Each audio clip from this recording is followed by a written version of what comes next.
Shabbat Shalom, family. Yeah. Shabbat Shalom. Shabbat Shalom to the worldwide family.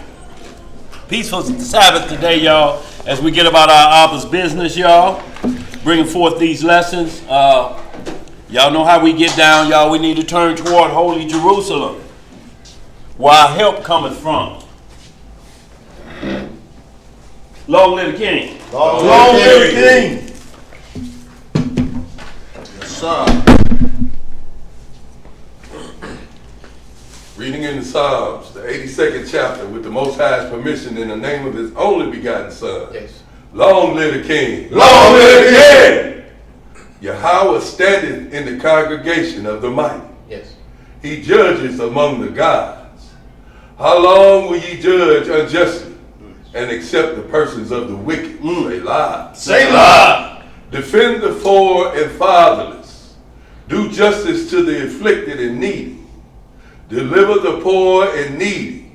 Rid them out of the hand of the wicked. Yes, sir. They know not, neither will they understand. They walk on in darkness. Yes, sir. All the foundations of the earth are out of course. I have said, ye are gods, and all of you are children of the Most High. But ye shall die like men. Yes, sir. And fall like one of the princes. Yes. Arise, O Yahweh, judge the earth, for thou shalt inherit all nations. Hallelujah! Selah! Yes, sir. Well, you got that pause in there, didn't you, Ariel? To be proud when you say it. Hey, that's just where the book opened. That's where the book. I was like, I'm reading the script. That was perfect. And I was like, I'm going on that one right there. Yes, sir. Shabbat Shalom once again, y'all. Today's lesson, Holy Commandment number 10.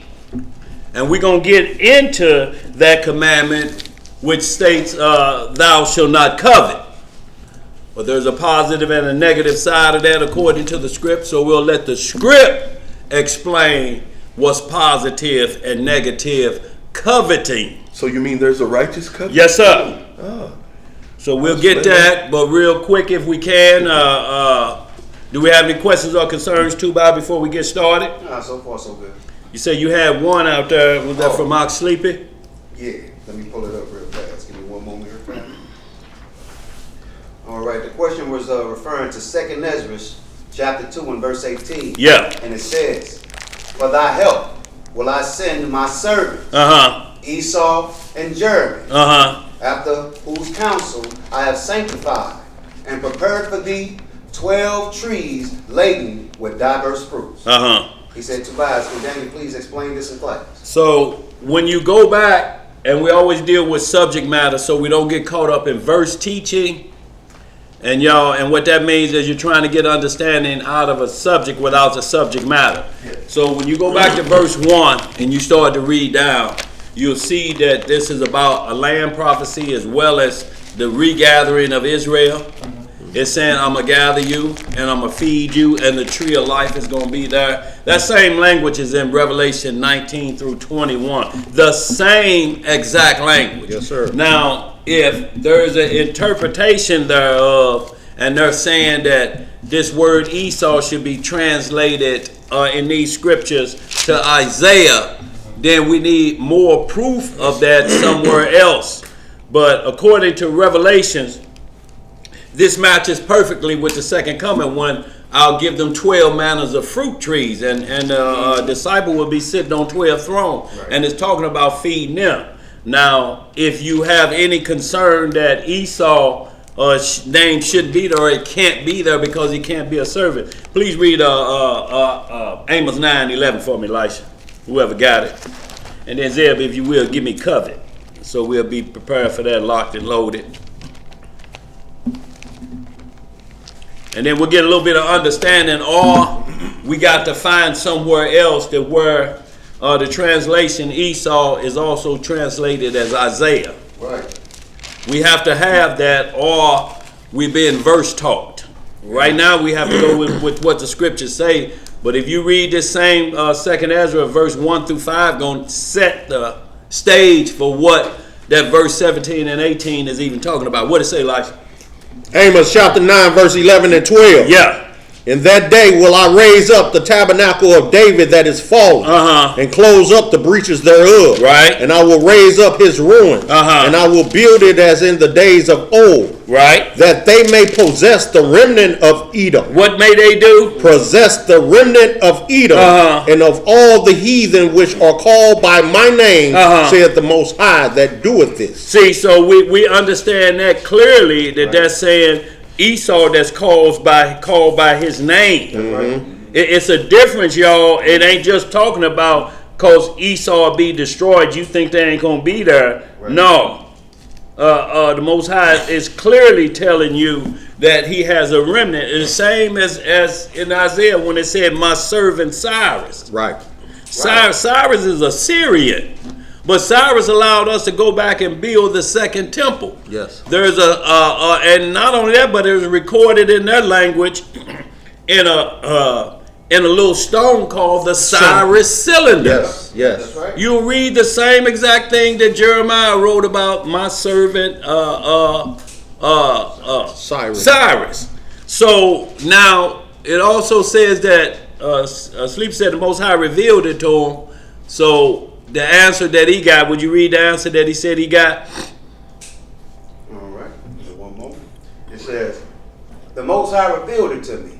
Esau is really Esay, E-S-A-Y. By interpretation, it means Isaiah. Thus, I will send Isaiah and Jeremiah. And that's what he got. So where did you get that message from? Like I'm saying, and what's the difference? Does it change from it being Esau? So is that, or are you saying basically that's a misinterpretation in Ezra? See, that's what we're trying to get to. And then anytime you say the Most High did anything, we have to play by rules. That's right. That same Jeremiah that you're speaking of say you must note it in the book. Note it in the book. Date, time, and hour, and note the name of the angel that informed you that the Most High was telling you that. So we need the name of the angel, the time that you had got your visitation, just so we don't misinform anybody.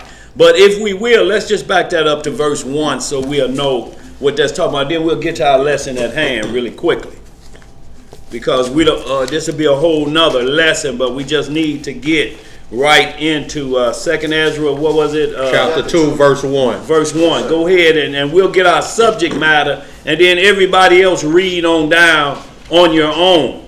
But once it changes from in this book, and you got a different understanding from the Most High, then we'll have some issues. Like we'll get into the Luke 16 and where it says the prophets were until John. That's right. Everything else presseth into the kingdom. So this would have to be a change or a misinterpretation. Does it stop because you're being a prophet now? So does this change the pressing into the kingdom? So we have to be careful. Second Ezra, Chapter 2, verse 1. okay. Well, yeah, go ahead. Somebody get that. We're just going to read a couple verses of it. Second Ezra, chapter 2, verse 1. Thus says the Most High, I brought this people out of bondage. Thank you, sister. And I gave them a commandment by my servants, the prophets, whom they would not hear, but despise my counsel. So we know this is what he's talking. He brought us out of Egypt and gave us the prophets, and we turned our back on the prophets. Go ahead. Thank you, sir. Verse 2. Yeah. The mother that bare them saith unto them, Go your way, ye children, for I am a widow and forsaken. So now we're back into Ezekiel 16, first chapter. It's moving into land prophecy now, because it's talking about the mother as a widow now, because we're gone from the land. Go ahead. Verse 3. I brought you up with gladness, but with sorrow and heaviness have I lost you. For ye have sinned before the Most High, your power. So, Lysa, if you will, give me Ezekiel 16. Just read that whole Isaiah. I just want to tell you where we messed up at, because it's Ezekiel 16. This is the marriage covenant with Israel. So all of this have to be explained so you don't have to guess at this. Ezekiel 16, started right where we played the harlot. Is 16 and 15? 15. 16 verse 15. Yeah, 15. Go ahead. What did it say, Elisha? What was that again? Ezekiel what? 16 and 15. Yeah. But thou didst trust in thine own beauty, and playedst the harlot. What we do? Playedst the harlot because of thy renown, and pourest out thy fornications on everyone that passeth by. His it was. Right. And of thy garments thou didst take, and deckest thy high places with diverse colors, and playedst the harlots thereupon. The like things shall not come, neither shall it be so. Thou hast also taken thy fair jewels of my gold and of my silver, which I had given thee, and madest to thyself images of men, and didst commit whoredom with them, and tookest thy broidered garments, and coverest them, and thou hast set mine oil and mine incense before them. So skip down. Y'all read everything in between where we skip it down. Skip down to verse 30 to 33 to 32. I'm sorry. Verse 30. Yeah. How weak is thine heart, saith the Most High Yah, seeing thou doest all these things, the work of an impurest whorish woman, in that thou buildest thine eminent place in the head of every way, and makest thine high place in every street, and hast not been as an harlot, in that thou scornest hire. See, it say we wasn't even acting like a harlot because we forbade hire. You just say you can get this stuff for free. You can get all of what I got for free. I don't need no money. See, a harlot would take a piece of chain. Right. Y'all just giving it away. Go ahead. Oh, I'm sorry. Yeah. 32. Yeah. But as a wife that committeth adultery, which taketh strangers instead of her husband, they give gifts to all whores, but thou givest thy gifts to all thy lovers, and hirest them that they may come unto thee on every side for thy whoredom. Ooh, boy. So now let's get back into the second Ezra and see where we're at with that. Go ahead. Second Ezra chapter 2, verse 3 from the top. I brought you up with gladness, but with sorrow and heaviness have I lost you. For ye have sinned before the Most High your power, and done that thing that is evil before him. But what shall I now do unto you? I am a widow and forsaken. Go your way, O my children, and ask mercy of the Most High. As for me, O Father, I call upon thee with a witness over thy mother of these children, which would not keep my covenant. Which would not do what? Which would not keep my covenant. That thou bring them to confusion, and their mother to spoil, that there may be no offspring of them. Let them be scattered abroad among the heathen. Let their names be put out of the earth. For they have despised my covenant. What have we done? They have despised my covenant. That counted worthless. Woe be unto thee. Assure thou that thou hiddest the unrighteous in there. O thou wicked people, remember what I did unto Sodom and Gomorrah.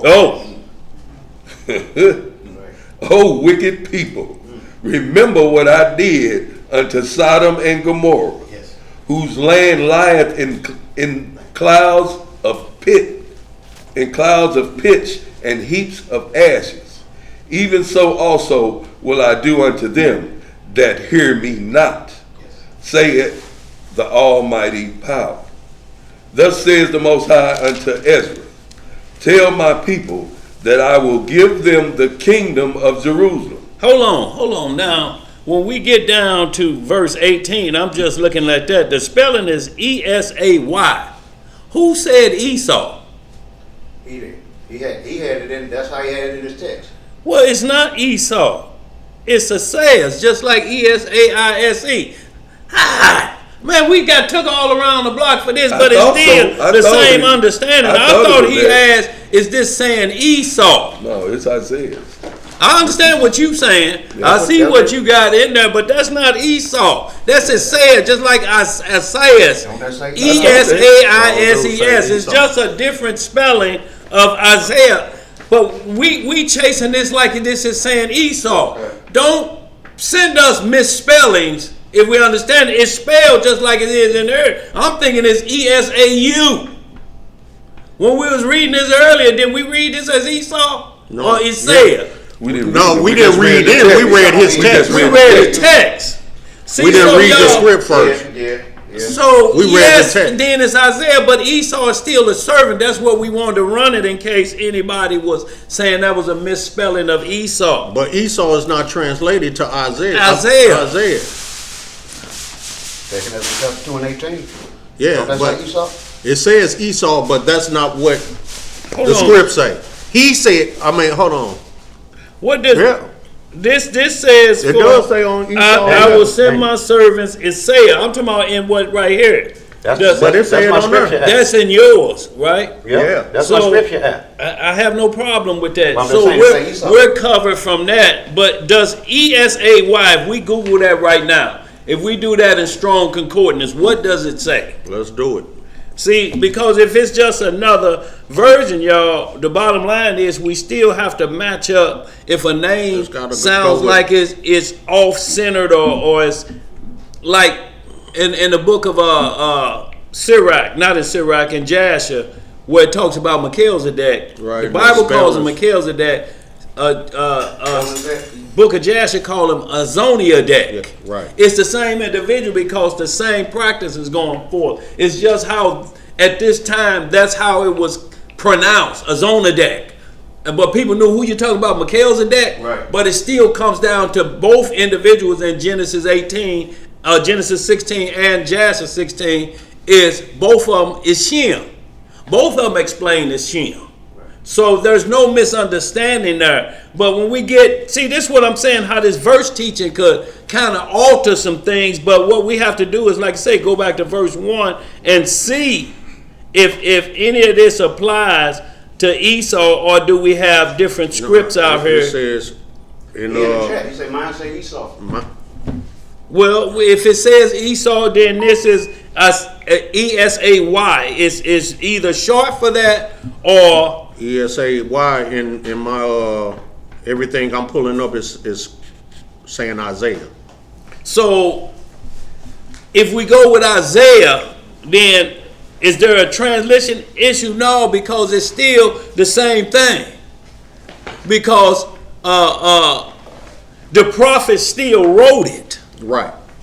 And there ain't no other way that is coming down. They're still saying the same thing. They're going to be taught by the tree of life. Right. There's 12 manners of fruit. And I'm talking about when you read it all the way through, what we need to get to is that when he said he had a vision and it was showed to him that it was Isaiah versus Esau, what does it change? That's what we need to be asking. Is this a mistranslation or something that causes a change in our understanding? So that had to be revealed too. But see, it's not just a revealing of a name. Hell, we could Google that just like that happened right there. Right. You understand what I'm saying? But it's also in this second Ezra chapter 2 is he's saying that he's going to send the council of Isaiah and Jeremy, which Isaiah and Jeremy are old prophets breaking down the coming of the Messiah. Yeah. I mean, it's the same thing. And preaching in Messiah's name. Right. The order of Melchizedek. Right. Because remember, they told Jeremiah, preach not in that name again or we'll kill you. Or we're going to kill you. Just like they did the apostles. So what we need is, if you got a visitation, what we need is, how does that change anything we're reading now? Is it a change because it's saying Esau and not Isaiah? Or you saying it's not saying there's a miscommunication? So what's the point that's being made? That's what I'm trying to figure out. A visitation, y'all. A visitation changes everything.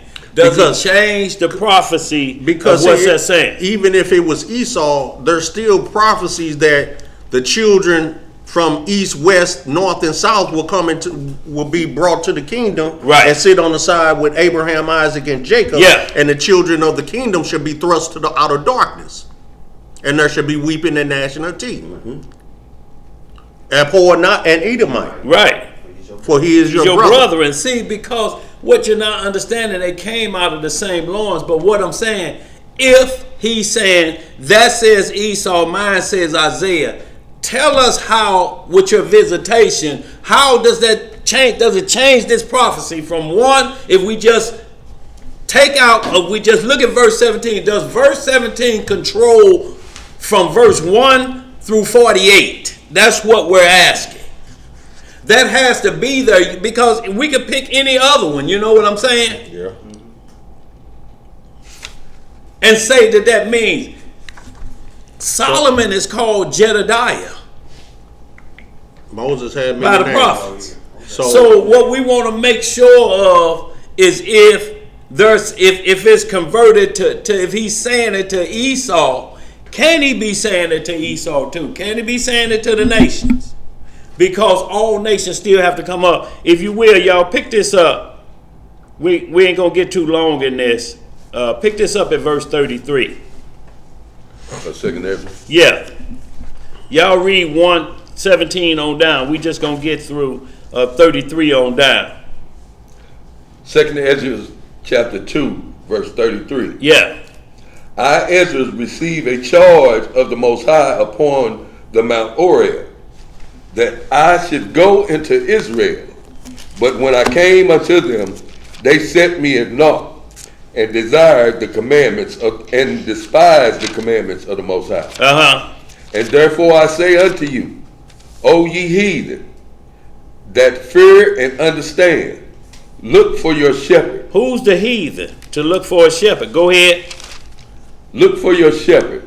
He shall give you everlasting rest. For he is nigh at hand, that shall come in the end of the world. Okay.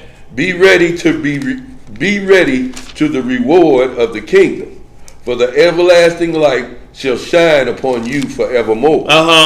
Flee the shadow of this world. Right. Receive the joyfulness of your glory. I testify my Savior openly. Oh, receive the gift that is given you, and be glad. Give thanks unto him that hath called you to the heavenly kingdom. Arise and stand up. Behold the number of those that be sealed in the feast of the Most High. Sealed in the what? In the feast of the Most High. Which are departed from the shadow of the world, and have received glorious garments of the Most High. Right. Take thy number, O Zion, and shut up those of thine that are clothed in white, which have fulfilled the law of the Most High. What have they fulfilled? The law of the Most High. So see, that's who gonna wear white, who have fulfilled the law, like Abraham. Go ahead. The number of thy children whom thou longest for is fulfilled. Beseech the power of the Most High, that thy people, which have been called from the beginning, may be hallowed.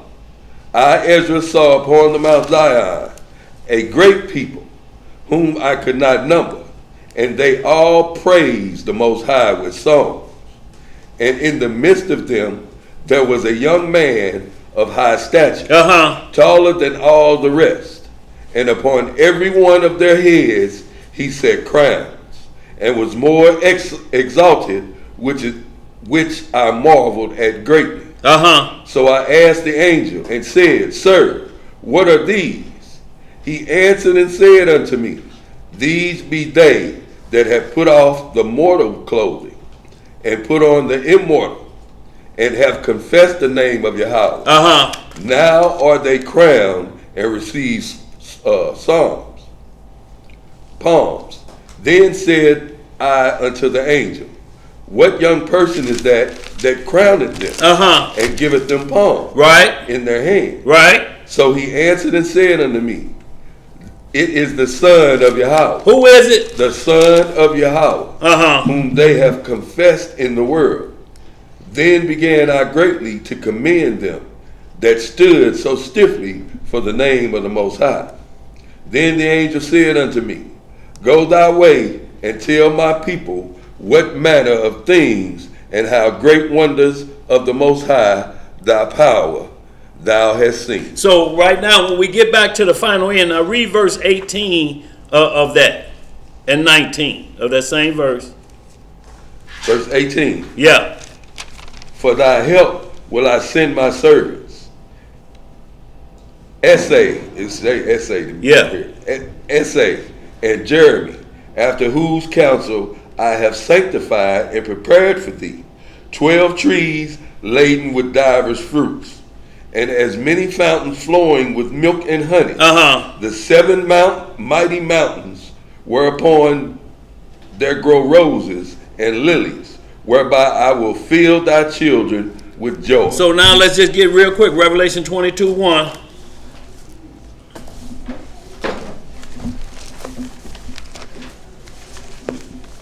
See, so what we got here is the Isaiah, what it's talking about here. If it's Isaiah, if it's Amos, if it's Isaiah who his servant is, if it's Isaiah, then we go back to Isaiah, Shalom Messenger. We go back to chapter 1 of Isaiah. 1 through 13 of Isaiah explains this same thing. So if the prophecy is coming from Isaiah because it's talking about the same thing, Isaiah 1st chapter, 1 through 13, going to break it down the same way. What we're asking is, if there's a revelation for verse 17, does it alter 1 through 16 and 18 through 42? Through 48, I'm sorry. Does it alter with the revelation? Because it has to be something important. If anybody say the Lord came and told me I need to interpret that correctly, well, all we had to do was Google it real quick. So we need the understanding, bro, before we move on with this. So get us that information and we'll continue on, because it hasn't done anything for prophecy. Give me that Revelation 22:1 through 5. Revelation chapter 22 verse 1. And he showed me a pure river of water of life, clear as crystal, proceeding out of the throne of Yah and of the Lamb. In the midst of the street of it. Right. And on either side of the river was there a tree of life. What was there? A tree of life. Which bare 12 manner of fruit. Right. And yielded her fruit every month. Right. And the leaves of the tree were for the healing of the nation. So we see again here that it's lining up with that 17 and 18 of this second Ezra, this Revelation 22:1. Go ahead, is there some more of that? And there shall be no more curses, but the throne of Yahweh and of the Lamb shall be in it, and his servants shall serve him, and they shall see his face, and his name shall be in their foreheads, and there shall be no might in there. No night in there. Verse 5 again. And there shall be no night there, and they need no candle, neither light of the sun, for the Most High giveth them the light, and they shall reign forever and ever. So when you read the next 2 verses, it'll explain that. But Jeremiah 1, need to read Jeremiah chapter 2. Need to read all of that chapter 1 through 13, and also read Isaiah chapter 1, 1 through 13. And it'll get into that verse 17 and 18 to clear that up. Or we have to have some understanding, because if some say, well, say Esau here or say Isaiah there, just tell us how in the vision does that make it alter the scripture, or what is it doing with the revelation you just received with what was written down?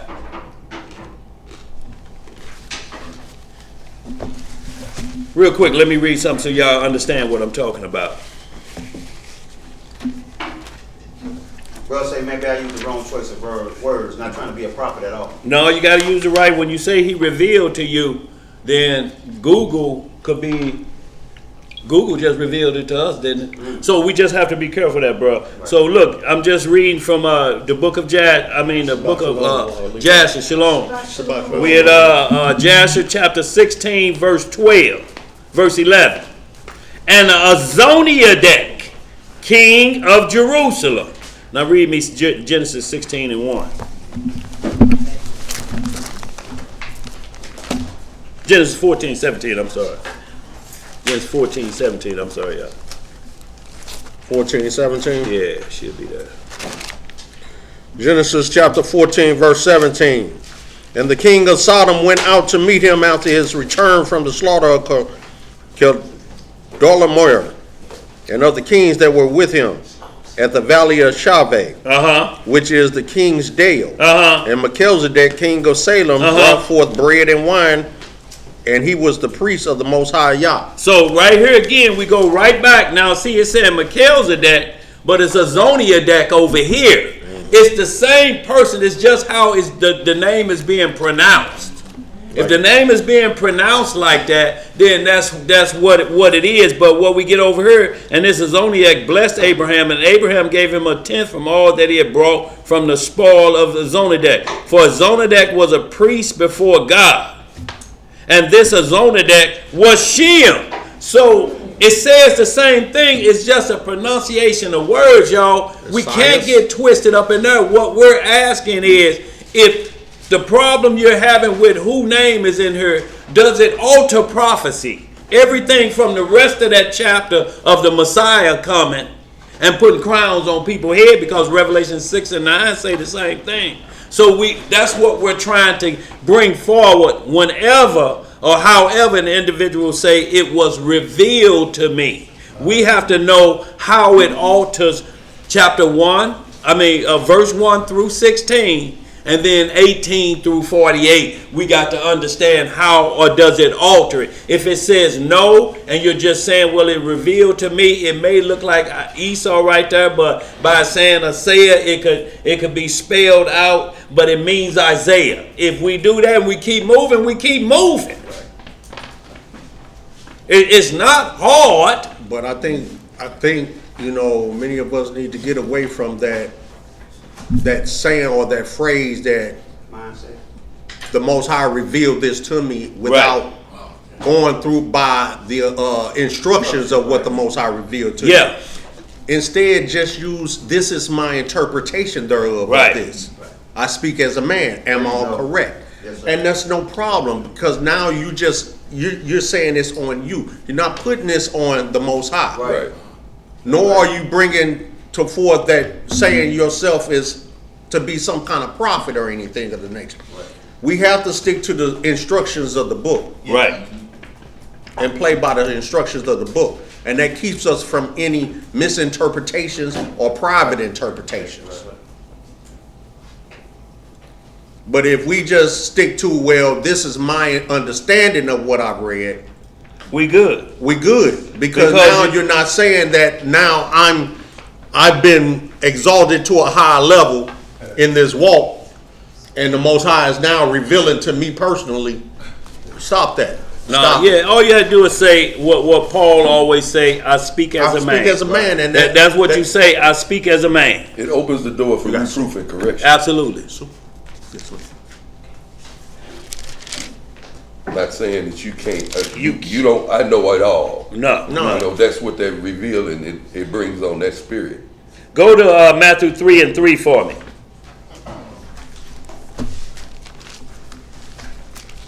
Because even if you were talking about, it was saying Esau, we still got scripts that says that there will be Gentiles that's coming to the mountain of the Most High. Because they have to come up and be fed with the fruit. Right. It's for the healing of the nation. That's right. So it still work regardless of however you look at it. That's why we ask, and go ahead, hit that for me real quick. Matthew 3 and 3.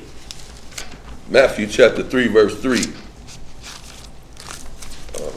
I ain't in there. I ain't there. Okay. 3 and 3, and then give me 4 and 14. Okay, I got 3 and 3. You get Malachi then, since you was there. No. No, I'm saying Matthew 3 and 3 and Matthew 4 and 3. He cracking jokes on where I was at. Oh, okay. Yeah. Trying to get him one book off. He just see the M's, M-A. Go ahead. What it says there? Matthew chapter 3, verse 3. Yes. For this is he that was spoken of by the prophet Isaiah. What? How does that spell? Isaiah. E-S-A-I-A-S. Esaias. Right. So if you don't understand that that's a more modern English translation of Isaiah, you understand what I'm saying? One voice crying in the wilderness. Now it labels so you don't get the name twisted and you don't chase name, is tell you it's Isaiah 40 and 3rd chapter. 40 and 3, where Isaiah made this prophecy, prepare the way of the Lord. So you're saying, oh, okay, this not no new guy named Esaias. No. This is Isaiah, because Isaiah 40 and 3 says the same thing. Prepare the way of the Lord. Look at the instructions. Don't focus so much on names, because names translate to different things, but not the law, not the prophecy, will never change. Give me Matthew 4 and 14. What it say? Matthew chapter 4, verse 14. Uh-huh. That it might be fulfilled, which was spoken of by Isaiah, the prophet, saying. So right now, for new people in the scripture, they'd be like, what prophet is this? We didn't see him in the Bible. But if you go back to Isaiah 40 and 3, you're going to see the same thing. Prepare the way for the Lord. So, no harm, no foul, Ox Sleepy. We just saying, once you can't fix your lip to say, the Lord revealed to me. You just say, I speak as a man, like we were speaking last week when we was talking about the 1/3. I say, y'all don't quote me like I'm some prophet. I'm just throwing out some Selah in here. Or we gonna feel that 1/3 that failed. Right. By 2/3 falling here. Do we make it whole again? I speak as a man. I'm not saying that's gospel. Right. But that's like speaking in tongues. He wouldn't give it to you if it didn't have a purpose. If it didn't have a purpose, absolutely. So it has to have a purpose to it. Yeah. So y'all, we're gonna label along. Sleepy, you know how we get down. We just have to go back and make sure everything we're saying. One verse can't alter 48 verses, right. Unless it's because what it do, it'll change prophecy. So we just wanted to give y'all a quick one on how names change. Real quick, another quick one. Ezra. Give me Revelation 9 and 9. Give me Revelation 9 and 9 real quick, Elisha. One more, y'all, so y'all understand what we're talking about. I mean, you got it right here. Esdras versus Ezra. If in some cases it sounds like it's saying, when you're saying Essay, it sounds like Esau, or however it's pronounced, it may sound like that. But what we're talking about is every bit of language coming behind that. That's going to determine how it's pronounced at that point and who it's talking about. You got some of that? Yeah. Just pull that on up. Go ahead. What it say, Elisha? 9 and 9 of Revelation. Revelations 9 and 9. And they had breastplates, as it were breastplates of iron. And the sound of their wings was as the sound of chariots, of many horses running to battle. Is that what you wanted? No, you back up there. His name is Apollyon. That's the bottomless piece. In verse 11. Oh, you talking about 11? Yeah, verse 11. Yeah, I want you to come on down there. And they had a king over them, which is the angel of the bottomless pit. So the king. No, I'm good, Imam. So the king over the bottomless pit. This is what we're talking about. It don't matter how you call him. It's what his title is. Go ahead. Whose name in the Hebrew tongue is Abaddon. What is his name in the Hebrew tongue? Abaddon. But in the Greek tongue, his name is Apollyon. So if we said the beast in the bottomless pit, and you say to somebody, who you speaking of, Apollyon? No, I mean Abaddon. No, you can say, no, it's Abaddon. No, it's Apollyon in our language. But when you get through, it's the same individual in the bottomless pit. No matter how you change his name, that individual is coming out of the bottomless pit. Everybody is saying the same name, but they call him something different. Some people call Satan the devil, right? Some people call him Lucifer. Some people call him that old dragon and the serpent, right? But who is he? He that same individual, the accuser of our brethren. Yes, sir. So, y'all, it's clear, y'all, and that's all we wanted to get understood, because we always have to remember Jeremiah 16 and different things that tell us how we're supposed to, if we hear anything from the Most High, how we supposed to get down. Jeremiah 25 say the thing, 23 too also. Yes, Jeremiah 23. Jeremiah 25 says the same thing. Jeremiah 16. Note it in a book. So we have to write these things down when there's a person, because either an angel came to you to deliver that message as well. So y'all get into all that, noted in the book, y'all, so we stay clear and we don't confuse ourselves or anyone else. But y'all, let's get back to the lesson at hand, and that's Holy Commandment number 10. So let's get some Exodus 20 and 17. We got any more questions out there too, Bobby, before we move on? I hope Oxleaf got some understanding off of that. Yes, sir. We good.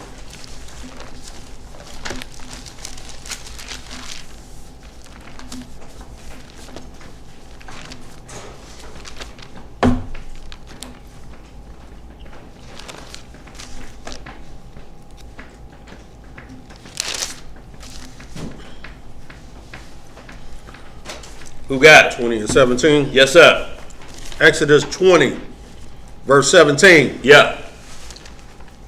Thou shalt not covet thy neighbor's house. Thou shalt not covet thy neighbor's wife, nor his manservant, Right. nor his maidservant, nor his ox, nor his ass, nor anything that is thy neighbor's. That's a. I hope that's talking about a donkey. Yeah, it's okay. donkey. Go ahead. Otherwise, that'd be Yeah, rape. go ahead. That'd be rape, wouldn't it? Will be some Sodom and Gomorrah, wouldn't it? Go ahead, bro. 18. And all the people saw the thunderings, and the lightnings, and the noise of the trumpet, and the mountain smoking.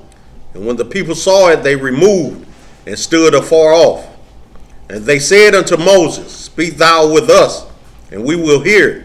But let not Yahweh speak with us, lest we die. So we can hold out. What I want to do is just get into verse 17, and we're going to get some understanding of both pro and con of what it means thou shalt not covet. And while we're trying to get to this, is so y'all, we don't give it our own interpretation.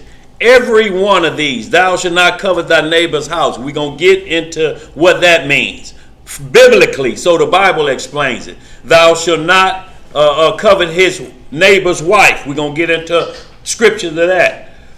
Nor his maidservants, nor his maidservants, nor his ox, nor his ass, nor anything that is thy neighbor's. And we're going to get into scriptures to that to tell you about coveting. But what we first want to do is get the understanding of what that word means. Go ahead, say what it means. And we're going to start at the beginning where this was a problem. Go ahead. Covet is H2530. Hamad. To desire. To do what? To desire. Covet. Take pleasure in. Delight in. To desire. To be desirable. To delight greatly. Desire greatly. Desirableness, preciousness. So, It's a garden, isn't it? so what we see, it comes down to basically to lust after something that don't belongs to you. It actually has lust down here too. Read that then, It yeah. says beauty, lust, pleasant, delectable things. Pleasant to the eye. Pleasant to the eyes. So y'all, To we be gonna, desired. yeah, we gonna see where this first started. Commandment number 10 was a problem, but we gonna start before that because the individual that caused them to fall into number 10 did it in the heavens beforehand. That's right. Let's go to Ezekiel 28 and 12, y'all. This is how we're going to start this off. We're going to start it off with it. We're going to start off from the heavens. We're going to work our way down through the Messiah. And then we're going to go through men. And then we're going to show the final of what we should be coveting. Which best gift we should be coveting. Righteous covet. Because Covet all the of it righteous comes gifts. down to all of this come down to understand it. Levi, I'm going to send you these scripts real quick to your text message. Okay.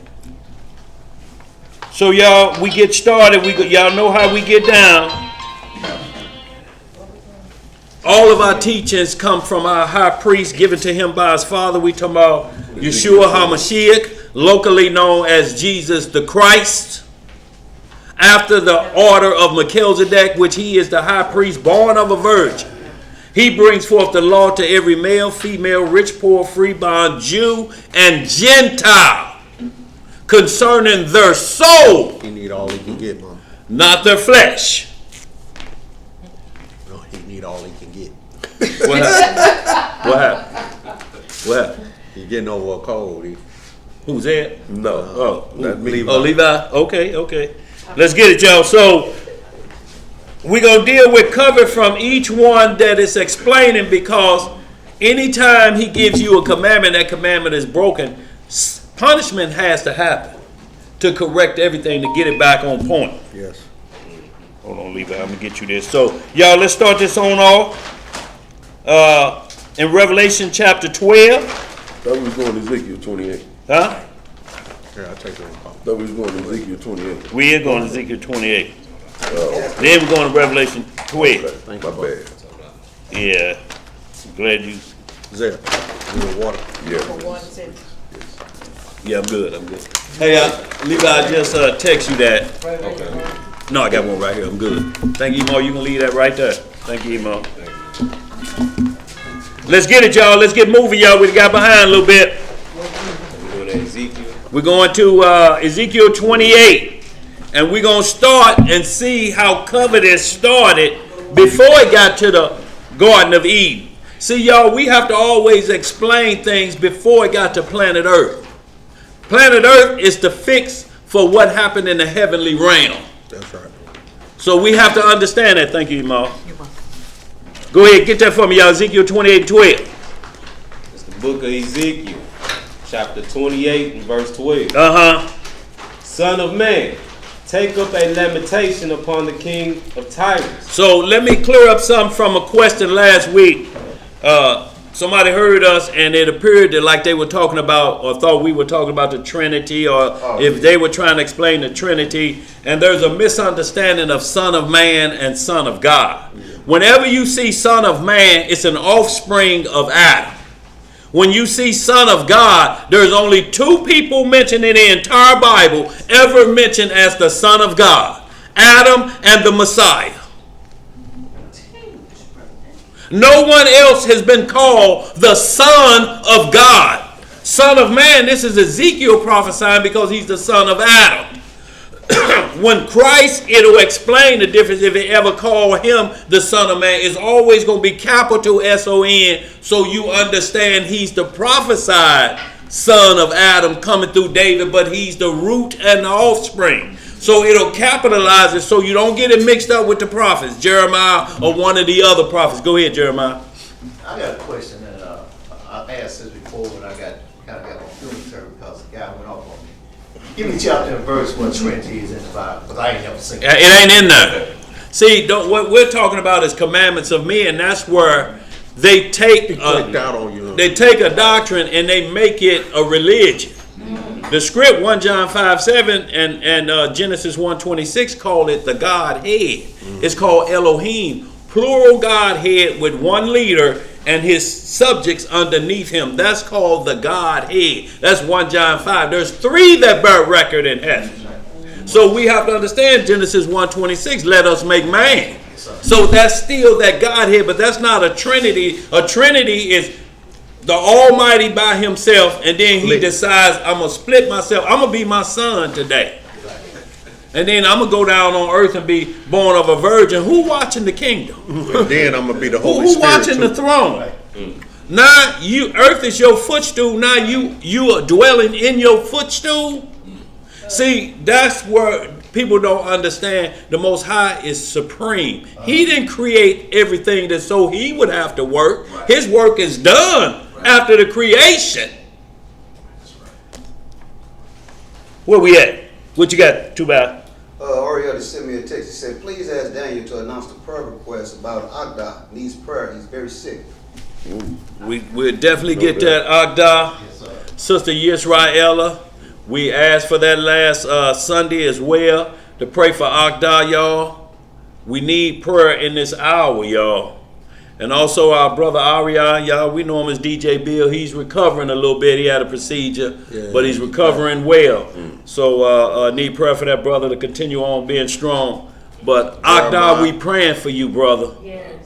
Sister Yisraela, if you will, send a little information, whatever we need to Jake email or my Judy email, so that we can get a little bit more information to provide to the nation. But definitely appreciate that too. Glad somebody interrupted us on that. Yes, sir. Where we at now? Verse 12 again. Yeah. Son of man, take up a lamentation upon the king of Tyrus, and say unto him, Thus saith the Lord God, Thou sealest up the sun, full of wisdom and perfect in beauty. Thou hast been in Eden. Where has he been? In Eden. So when we see here, it starts off letting us know who the Son of Man is. Look, we got to take this up against Satan because that's who was involved. It was the tree of life, which was the Messiah, the tree of good and evil, which was Lucifer, and Adam and Eve. And where were they at? Because if you're talking about the king of Tyre during King Solomon time, he wasn't in the garden, was he? No, we're talking about the king of Tyre, who is Satan. Just like he offered all the kingdoms of the world to the Messiah. He's the king of the USA, ain't he? Yep. USA meaning under whose authority? Satan's authority. Let's get some more. The garden of God. Every precious stone was in thy covering. The sardius, the topaz, and the diamond, the beryl, the onyx, and the jasper, the sapphire, the emerald, and the carbuncle, and gold. The workmanship of thy tabrets and of thy pipes was prepared in thee in the day that thou was created. So whoever this individual was perfectly formed by the Most High in the day that they were created. And it used words perfect, don't it? So there was no iniquity in them. Go ahead. Verse 14. Thou art the anointed cherub. Who is he? The anointed cherub. So if you thinking there's some man called the king of Tyre, when was he called the anointed cherub? Adam wasn't even called that, was it? No. Was Abraham, Isaac, or Jacob called an anointed cherub? No. Let's read some more. Go ahead. What were they covering? Right, absolutely, bro. Go ahead. That covered, and I have set thee so. Thou was upon the holy mountain of Yah. See, now he was also in the garden, but now he was up in the holy mountain of Yah. So the Most High explaining where this individual being. Now can we get a kingdom of the king of Tyre on the sides of the north? We'd have some idiots because they Sadducee bound say that means up round the North Pole. Sides of the north. Oh, man. That could be the north. Levi? Me? Okay. That could be the north side of St. Louis. That's North Market. North Grand. Go ahead, bro. Alright, verse 14 again. Thou art the anointed cherub that covered, and I have set thee so. Thou wast upon the holy mountain of Yah. Thou hast walked up and down in the midst of the stones of fire. Just like in Job chapter 1. He asked Satan, where are you coming from? He said, walking to and fro, and up and down. Seeing what I could mess around with. Yeah. Yeah, basically. Seeing who I could devour. Right. That's it. Go ahead, bro.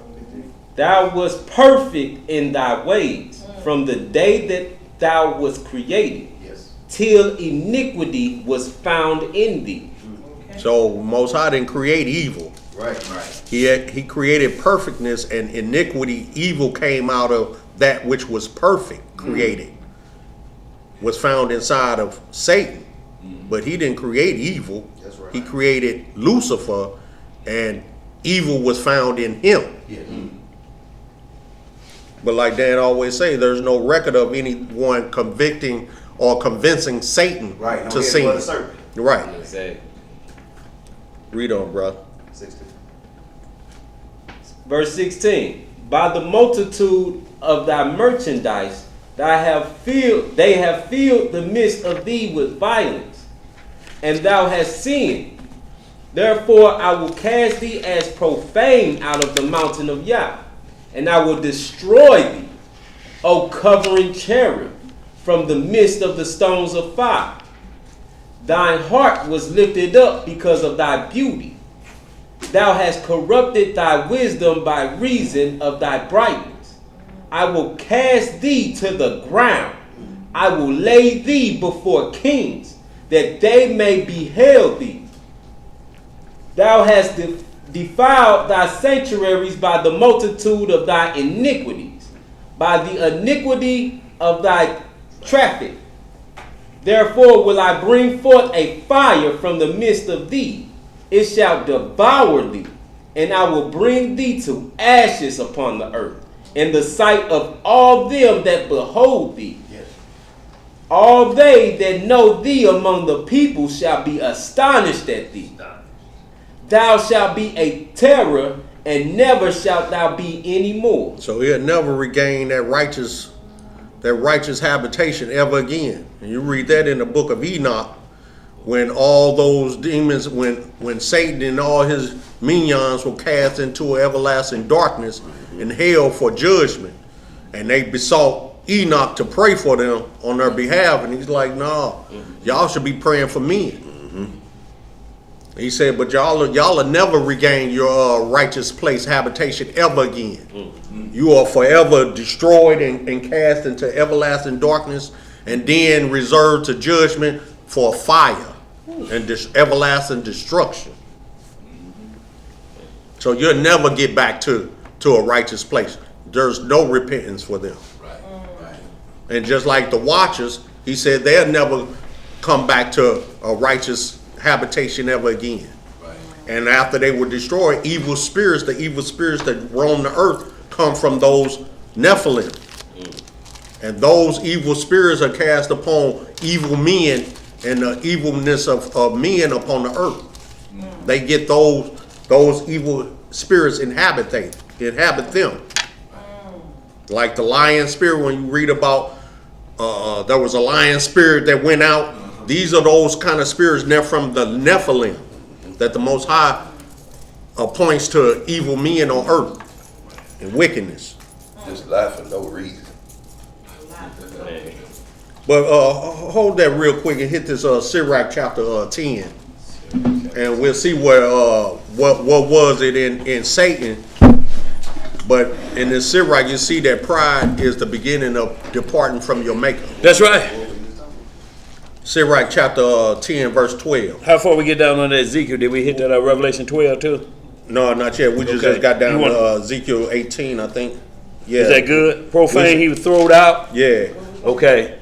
We read down to 19. I was just going to hit this Sirach chapter 10 and 12 Okay. about what was in Satan. Yes, sir. And, I was just breaking down how the Most High didn't create evil, but evil was in Satan. And we're going to With his 10 pride. anyway, though, Elisha? Huh? We're going to 10 anyway, though. Ain't that on the list? Sirach 10. I don't know.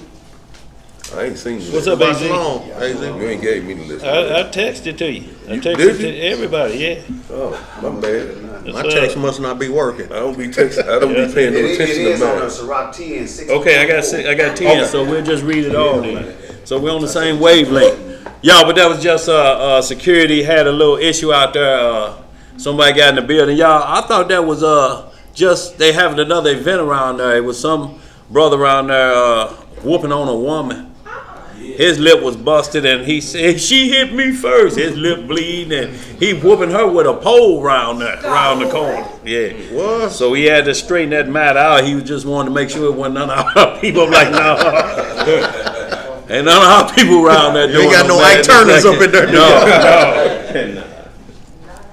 But y'all, let's pick this on up. Where we at? Book of Sirach, chapter 10. We're going to start Did you want to hit that now, Dan? I tell you what, let's hit that. We're gonna Hit come the right Revelation after first. that. Yeah, I'm gonna come back to that, Elijah, on that Yeah. Revelation, on that Sirach 10. Yeah. Yeah, because we kind of lining them up. How is Exodus 20 and 17 said how the neighbor covered. We're gonna hit, your neighbor's house. Then we're gonna hit the wife, and then we're gonna hit it in that order. But when we're talking about house, we're talking about the house first. And we're talking about the house in the heavens first. That's right. Who coveted the seat of the Most High. Then we're going to bring it on down to man. And to handmaid or servant. Because that's kind of considered not a low estate of man. But when you have to work for an individual to pay off a debt. You're a manservant or a maidservant. So we're going to bring it from the top all the way down on how your neighbor should be. Because the kingdom is coming to earth, New Jerusalem, but the throne of the Most High still be where it is. So we're going to have to understand that, what he tried to take over when he tried to covet the house. Satan tried to covet the house. Satan didn't want to be the Messiah. Satan wanted to be the Father. He asked the Messiah to bow to him. He's not looking for messiahship. He's like, no, I want to be in command of everything. Let's get it. So we AZ, check through them photos too. There's a couple of you in there. Well, we standing Revelations, right? Yeah, we're going to Revelation 12th chapter.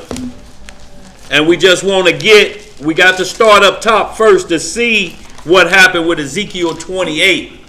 What happened when you covet, when you lust for something that don't belong to you.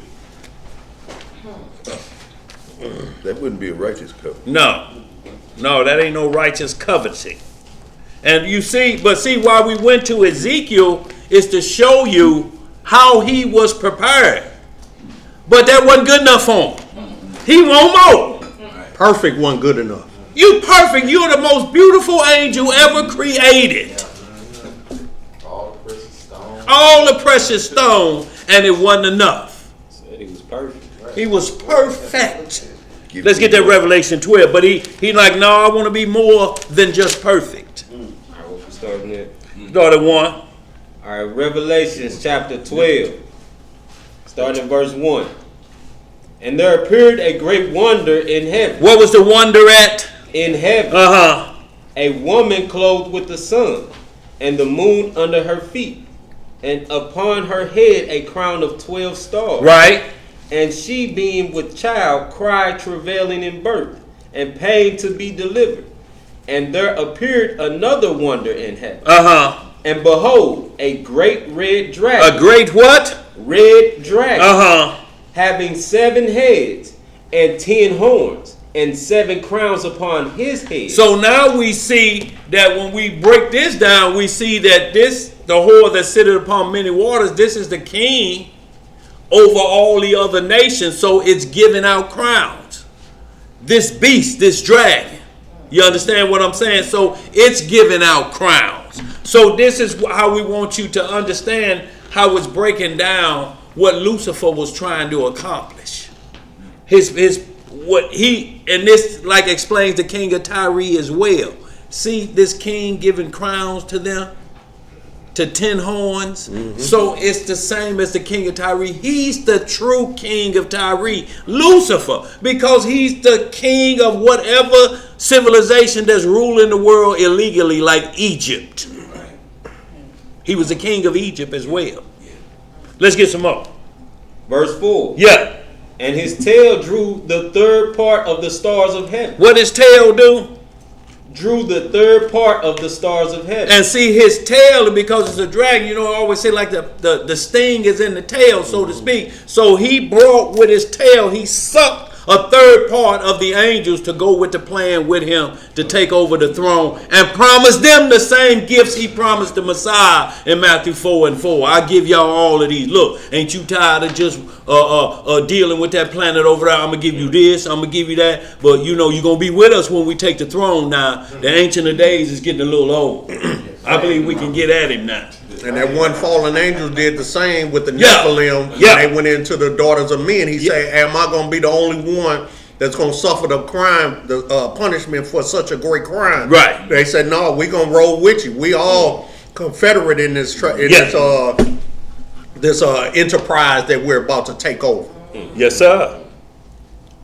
Go ahead, bro. Where you at? Verse 4 continues. Yeah. And the dragon stood before the woman which was ready to be delivered, for to devour her child as soon as it was born.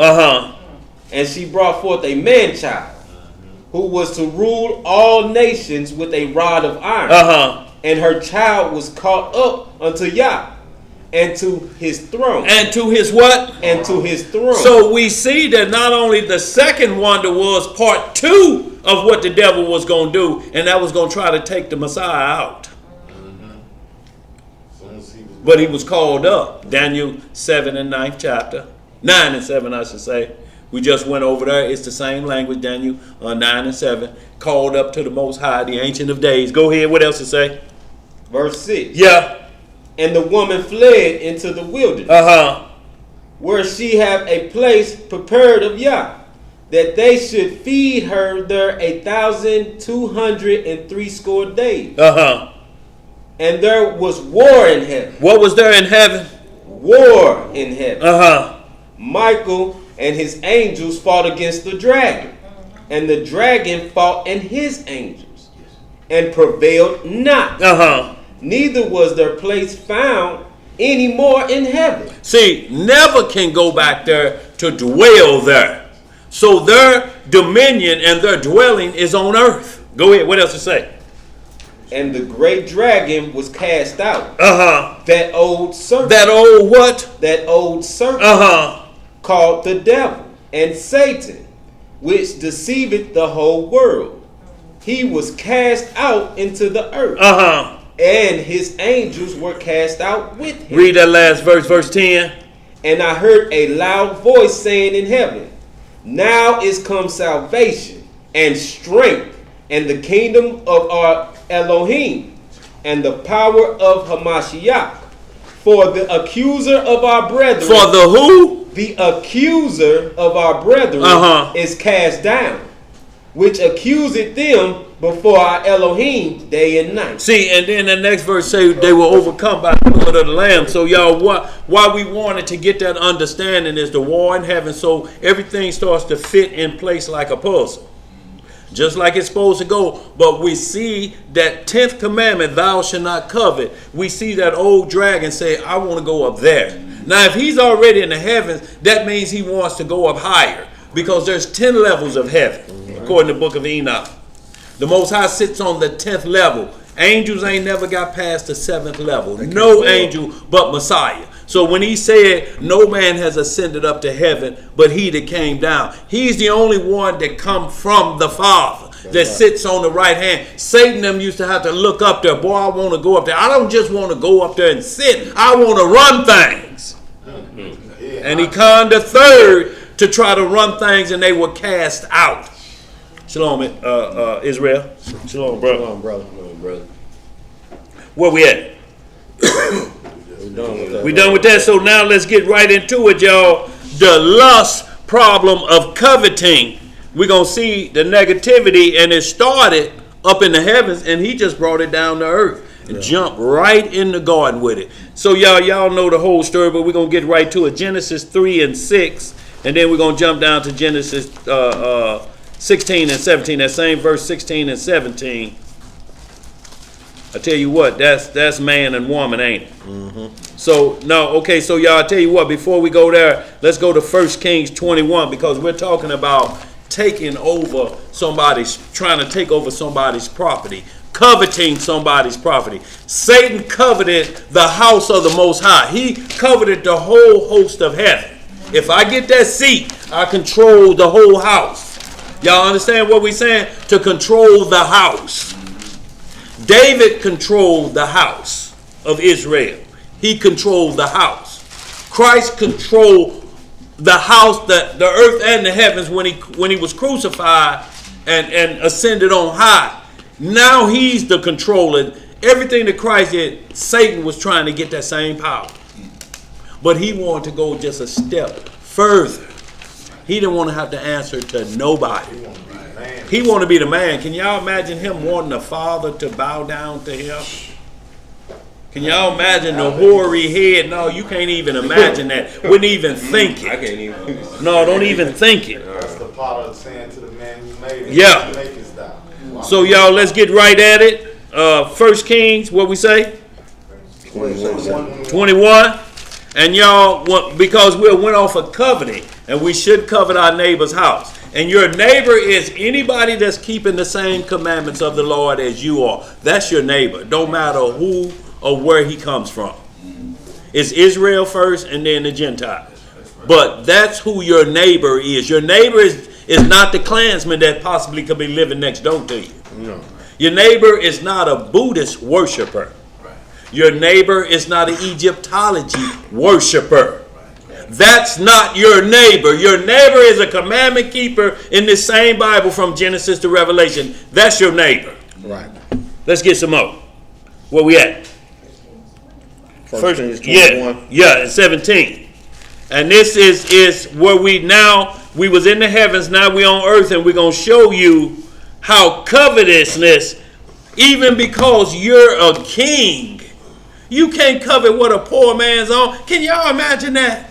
I'm talking about you got all wealth and power, but you don't have what this poor man got, so you want to take it from him. David did it. Is that coveting? Yes. That's where we're going to get him. That's a strong lust. What you got back there, Emo? So that was the same kind of lust that David had. Yes, ma'am. We're going to hit that as well. That's coming up. That's coming up because when we read Exodus 20:17, we're just only focusing on what you shouldn't covet of your neighbors. You can't covet his house, we started off. So we started in the heavens where Satan coveted the house or the host of heaven. That's the household. Now we're down to examples of men trying to pull the same thing of stuff they ain't supposed to have just because they got power. Good, what you got, Emo? So thank you for clarifying who is my neighbor. Right. Right. And y'all, it ain't just about because we kinfolk. Neighbors is spiritual. First. Could your neighbor be Judas Iscariot? No. Could we still call him a neighbor? No. Because it said it'd been better that he had not been Not born. been born. He was Israelite, wasn't he? He was an enemy of Christ. How about Alexander the coppersmith that caused Paul much evil? No. How about him turned over to Satan? He was Israelite. Let's get some more of this, y'all. Simon was too. Yeah. 1 Kings chapter 21 verse 17. Uh-huh. And the word of the Most High came to Elijah the Tishbite, saying, Arise, go down to meet Ahab, king of Israel. Who was Ahab? King of Israel, which is in Samaria. Behold, he is in the vineyard of Naboth, whither he is gone down to possess it. And thou shalt speak unto him, saying, Thus saith the Most High, Hast thou killed and also taken possession? And thou shalt speak unto him, saying, Thus saith the Most High, In the place where the dogs lick the blood of Naboth, shall dogs lick thy blood, even thine. See, when a prophet would come, Shalom Cooley, a prophet would tell you what the Most High said, and he give you your judgment swiftly. Mm-hmm. You know what I'm saying, Lysa? Yeah, he tell you, look, this was coming for you, but it ain't never just a temptation or something. Most High don't tempt you with evil. He like, you did wrong, so this was coming back to you. I'm telling you now, so get everybody prepared for what's going to happen to you. Go ahead, bro.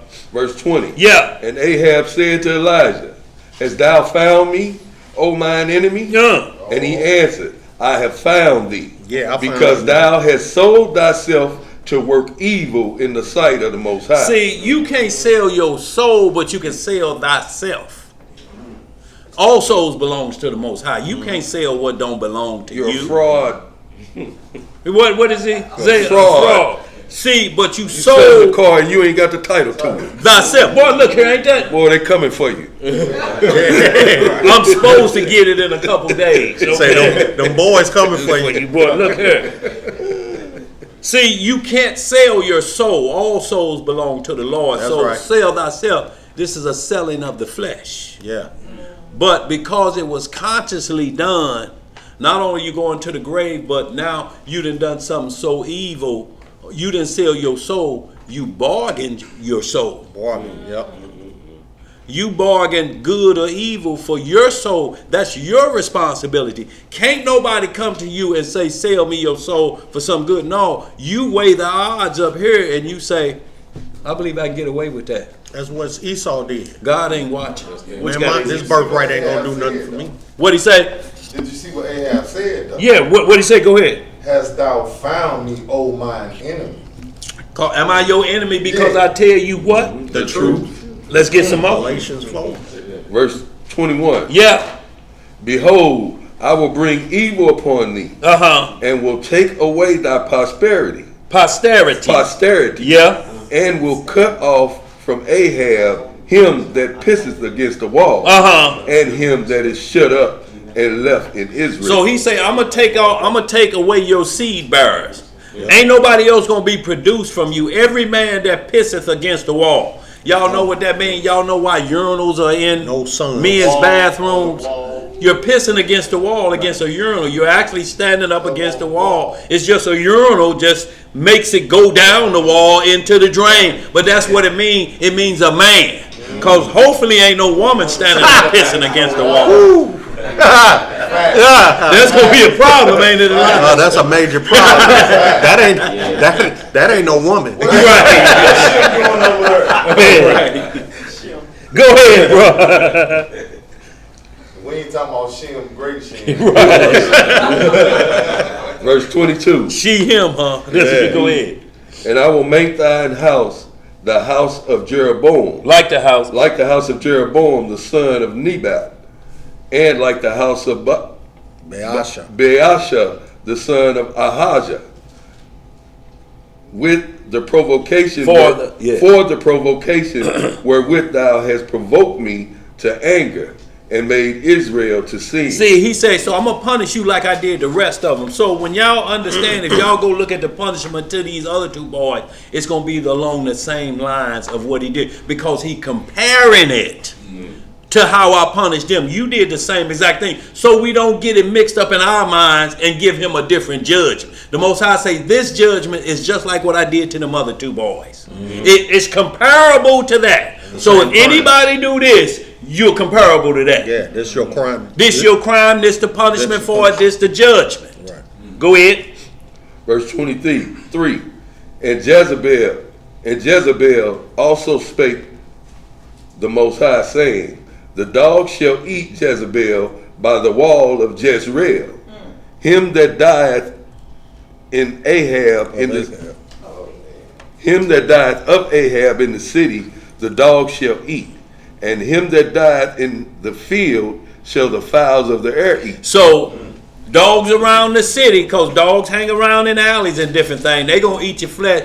But if you get killed out there in the wilderness hunting anything, birds going to eat your flesh. Ravens and crows and eagles going to peck vultures going to peck all the flesh off of you for what you did. So y'all see this is a heinous crime of what Ahab did. But we finna get down to it. What caused this, and it's a form of covetousness. Are y'all starting to see these predatory birds in the city? Man, it's three big old like. It's three big vultures that hang around by our house, man. In our neighborhood, circling, and a big ass owl landed on my neighbor's roof. Yeah, the other night, big. Yeah, looking for shih tzus. If you're shih tzus or whatever they call them, missing, them birds done got them. Yeah. It's like three of them that circle around in our neighborhood. Long like this. Yeah. Vultures. He swooped down on the street, was standing there like a little baby. Yeah. Boy, look here, boy. Yeah, they straight up vultures. I was like, whoa, I couldn't get my camera out fast enough, but when he took they off, low, man, and you can see they was I'm talking about, he said, then I leave a toddler out there playing by himself. I'm coming right back, play with your ball. Man, nah. Go ahead, bro. Verse 25. Yeah. But there is none like unto Ahab, which did sell himself to work wickedness in the sight of the Most High. From Jezebel, his wife stirred up, and he did very abominably in following idols, according to all the things as did the Amorites, whom the Most High cast out before the children of Israel. What verse you in? 27. Okay. And it came to pass, when Ahab heard those words, that he rent his clothes and put sackcloth upon his flesh. What verse did you start in? 17. I started at 17. Well, we started at 17. I want to start in verse 1. I got 17. There you got 17. Hey, look. What's going on here? I'm wondering. I'm like, wait a minute. I know I went out there for a minute. I got 17. Look, that should have been 1 through 17. But I'm looking at that. But start at verse 1. I thought I heard verse 1. Sorry, y'all out there listening and paying attention. Let's get this back. Run it back, y'all. Take it from the top. Yeah, I got it right there, boy. The boy got it playing his day. It say 17. That's what it say. Run it back, y'all. Run that beat back. Run that back, y'all, because see, well, look, 17, what we was reading is good because it was going to be the whole chapter, but it's telling you what he did, but we're going to get back to where the house was, what he tried to take. So it definitely should have been 21:1. Go ahead, hit that, Zeb. It came, 1 Kings chapter 21, verse 1. Yeah. And it came to pass after these things that Naboth, the Jezreelite, yeah, had a vineyard, which was in Jezreel, hard by the place of Ahab, by the palace of Ahab, king of Samaria. So think about this. You know how somebody come in and they building a new shopping center, and you got a house right there, and they try to buy you out. Mm-hmm. If they can't get it, they do what's that term now? Eminent domain. But this the deal. Not only was his kingdom right there, but the boy had a nice piece of property right there too. It wasn't just no old shack that they built around. This is a nice piece of property. Jeremiah, you know what I'm talking about. It said it was they hard. Want that piece of property. It said it was hard. Huh? It said it was hard. Yeah. Right. Yeah, it was hard. Yeah, it was hard. Yes, sir. It was hard, like how we say, man, that's hard. Right. You know, but it's a hard piece around there, around the property. He said, if I get that, boy, that'll take this kingdom to another level. Go ahead, bro. Where we at? Verse 2. Yeah. And Ahab spoke to Naboth, saying, give me thine vineyard, that I may have it for a garden of herbs, because it is near unto my house. And I will give thee for it a better vineyard than it. Well, if you got a better vineyard, why ain't you putting your herbs in that one? Take it. See, that's how the rich will do you. You know, look, yeah, I like that. You know, they'll take an heirloom from you like that. Right. If y'all remember the movie Life with Eddie Murphy in there, that's my daddy's watch. Right. He took that watch from him. He ended up getting it back, but y'all know what I'm saying. A lot of trouble with that. Go ahead. If it seem good unto thee, I will give thee the worth of it in money. See, trying to buy him out. Yep. You feel me on that, Jeremiah? Go ahead. And Naboth said to Ahab, the Most High forbid me that I should give thee inheritance of my fathers unto thee. See, that was against the law for Israel. Inheritance went to the next kindred. I can't give it to you. I can't even sell it to you. Right. It's an inheritance. It's not to be sold to somebody of not even to another tribe. Right. It has to go to my family members. When I die, it goes to my family members. Go ahead. What else to say? And Ahab came into his house heavy and displeased because of the word of Naboth the Jezreelite had spoken to him. For he had said, I will not give thee the inheritance of my fathers. And he laid him down upon his bed and turned away his face and wouldn't eat no bread. Now here the king come back. He done spoke to him personally and told him he won't even give to a small covetous brat. Came in and but what is he though? What's his title? He the king. King of who? Israel. Huh? Who was he the king of? Israel. He's the king of Israel. He was a B-A-N. Email will have to break that down, those letters for you. He was just a man. Yeah. It's a female dog Negro. If we break it down like that. And wouldn't eat. Oh, man, come on. Female dog donkey Negro. But he clearly told him, I can't do it. It's against the rules of Israel. Period. He being king said, I don't care about the rules of Israel. I want what your house left for you. I'm coveting that. I want your comb, bro. I'm the 10th commandment. I'm coming after you. That I'm doing this, and it ain't the pro kind. It's evil. So he laying down crying to his woman. What'd he say to his woman, Zeb? Go ahead. He almost won't give me that. Yeah. Go ahead, bro. But Jezebel, his wife, came to him and said unto him, why is thy spirit so sad? What you crying for? Thou eatest yeah, no that's bread. what she said. That thou eatest no bread. You sitting here crying. Go ahead. What else she asked? And he said unto her, because I spake unto Naboth the Jezreelite, and he said unto me, give me thy vineyard for money. And said unto him, give me thy vineyard for money, or else. Or what? Or else, if it please thee, I will give thee another vineyard for it. And he answered, I will not give thee my vineyard. See, he tell her what happened. So this is the crime. I'm crying to my woman, I'm the king, about somebody else's property. That's bad. Go ahead, what else it say?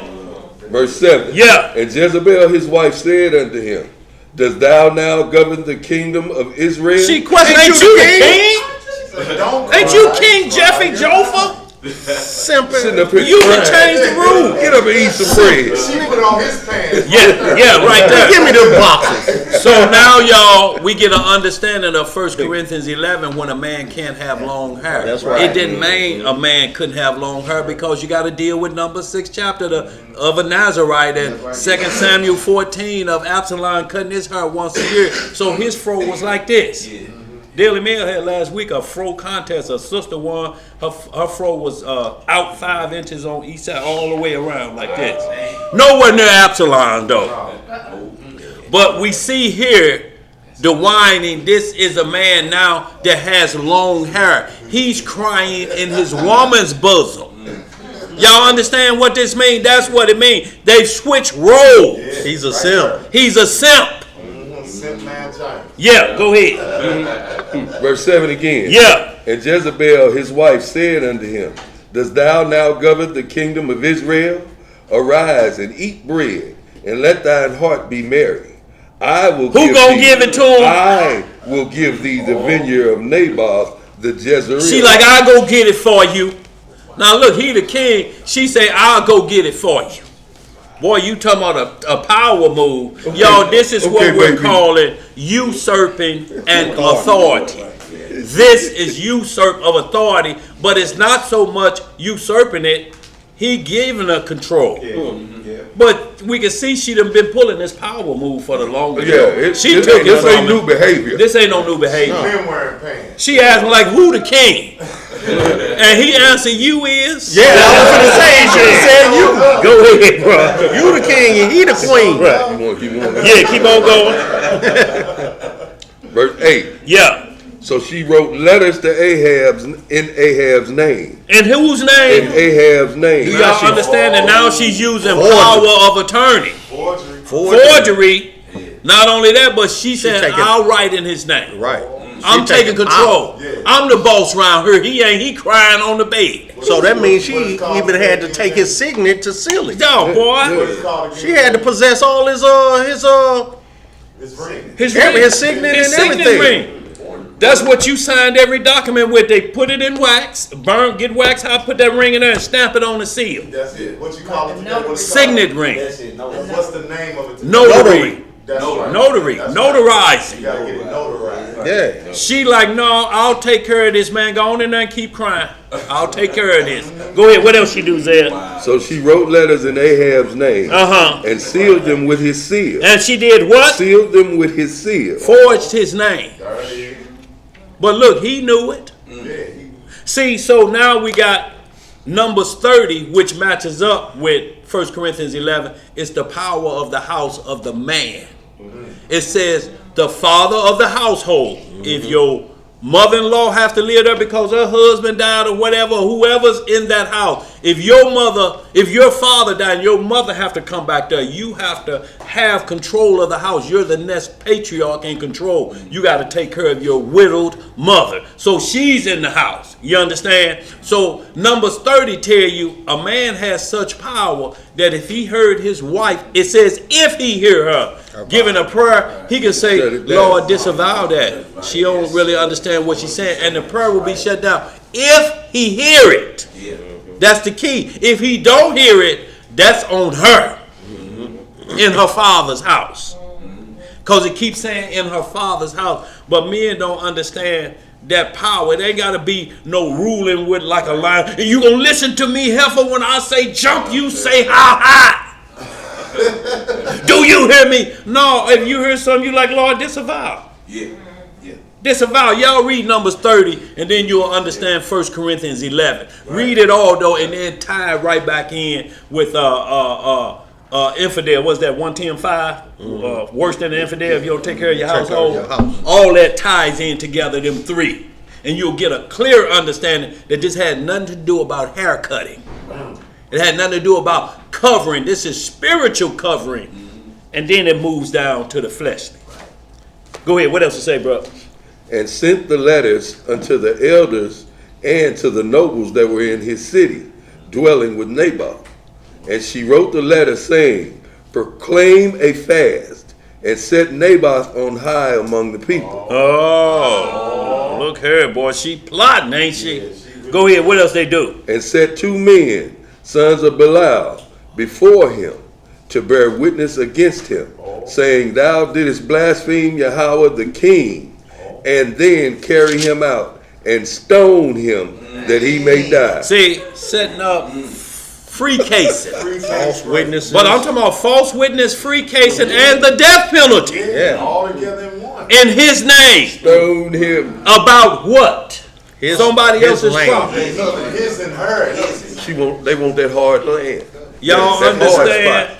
that 10 command about coveting, where it could lead to at this point? Y'all see what's involved like this, that the Most High had to put down hits on the whole family about coveting somebody else. These are inheritance things. Just like that boy just won in, where was that at in, where that way he won that land, that beachfront property, was that in Cali. Or was it in South Carolina, Myrtle Beach, somewhere around there? Well, y'all know where it was. Well, anyway, was it Cali? Yeah, he it won was some beachfront property. It was an inheritance. They stole. He ended up getting that inheritance back. Y'all, if we could dig through some records and find some inheritance, they have to give it back. This is why them text messaging marriages that you text somebody and say, hey, y'all, we married. That stuff don't hold up in court. You ain't gonna get no inheritance back there. Look, if it wasn't for census, we wouldn't know who was married. The Messiah and his mama and his stepdaddy Joseph went to the census and wrote down, I'm married to her. Here's our certificates, and this is our son. And signed that census paper. We had census here. It was more, that's the only way we know it was more people married in slavery than it is now. I'm talking about Israelites. More people married in slavery. I'm talking about the hard bondage. We still in slavery. But I'm talking about the beginning half, the rough half, we was keeping it together. Right. Until that, what do you call that, integration or whatever movement came in. Segregation and all that came in, which excluded the man out of the house. The man got to go.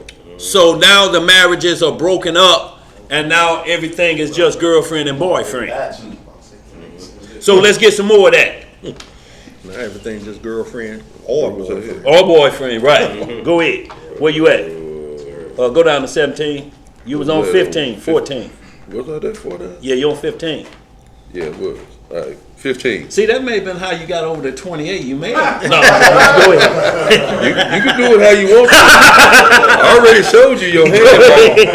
Go ahead, bro. Verse 15. Yeah. And it came to pass when Jezebel heard that Naboth was stoned and was dead. And was what? And was dead.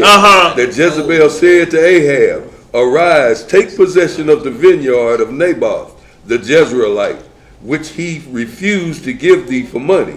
For Naboth is not alive, but dead. Verse 16. And it came to pass, when Ahab heard that Naboth was dead, that Ahab arose up to go down to the vineyard of Naboth, the Jezreelite, to take possession of it. And you can hold that. Now, when we came to verse 17, this is the punishment coming. What you got, AZ? Would you say he would be, that would be Ahab, I mean, would you say he'll be like one of the souls on the altar for what they did to him? Who, Ahab? No, not Ahab. I'm talking Abel? about, yeah. Yeah. For what? Was you saying this Nabal guy? Yeah, yes, sir. What they did to him. Yeah, because they put him to death on false charges. That's like a free case. Not only that, but they killed him on a free case. And then he was keeping the law because he was like, no, I ain't turning this over. This a law. It's a law, y'all, and this is what we're talking about.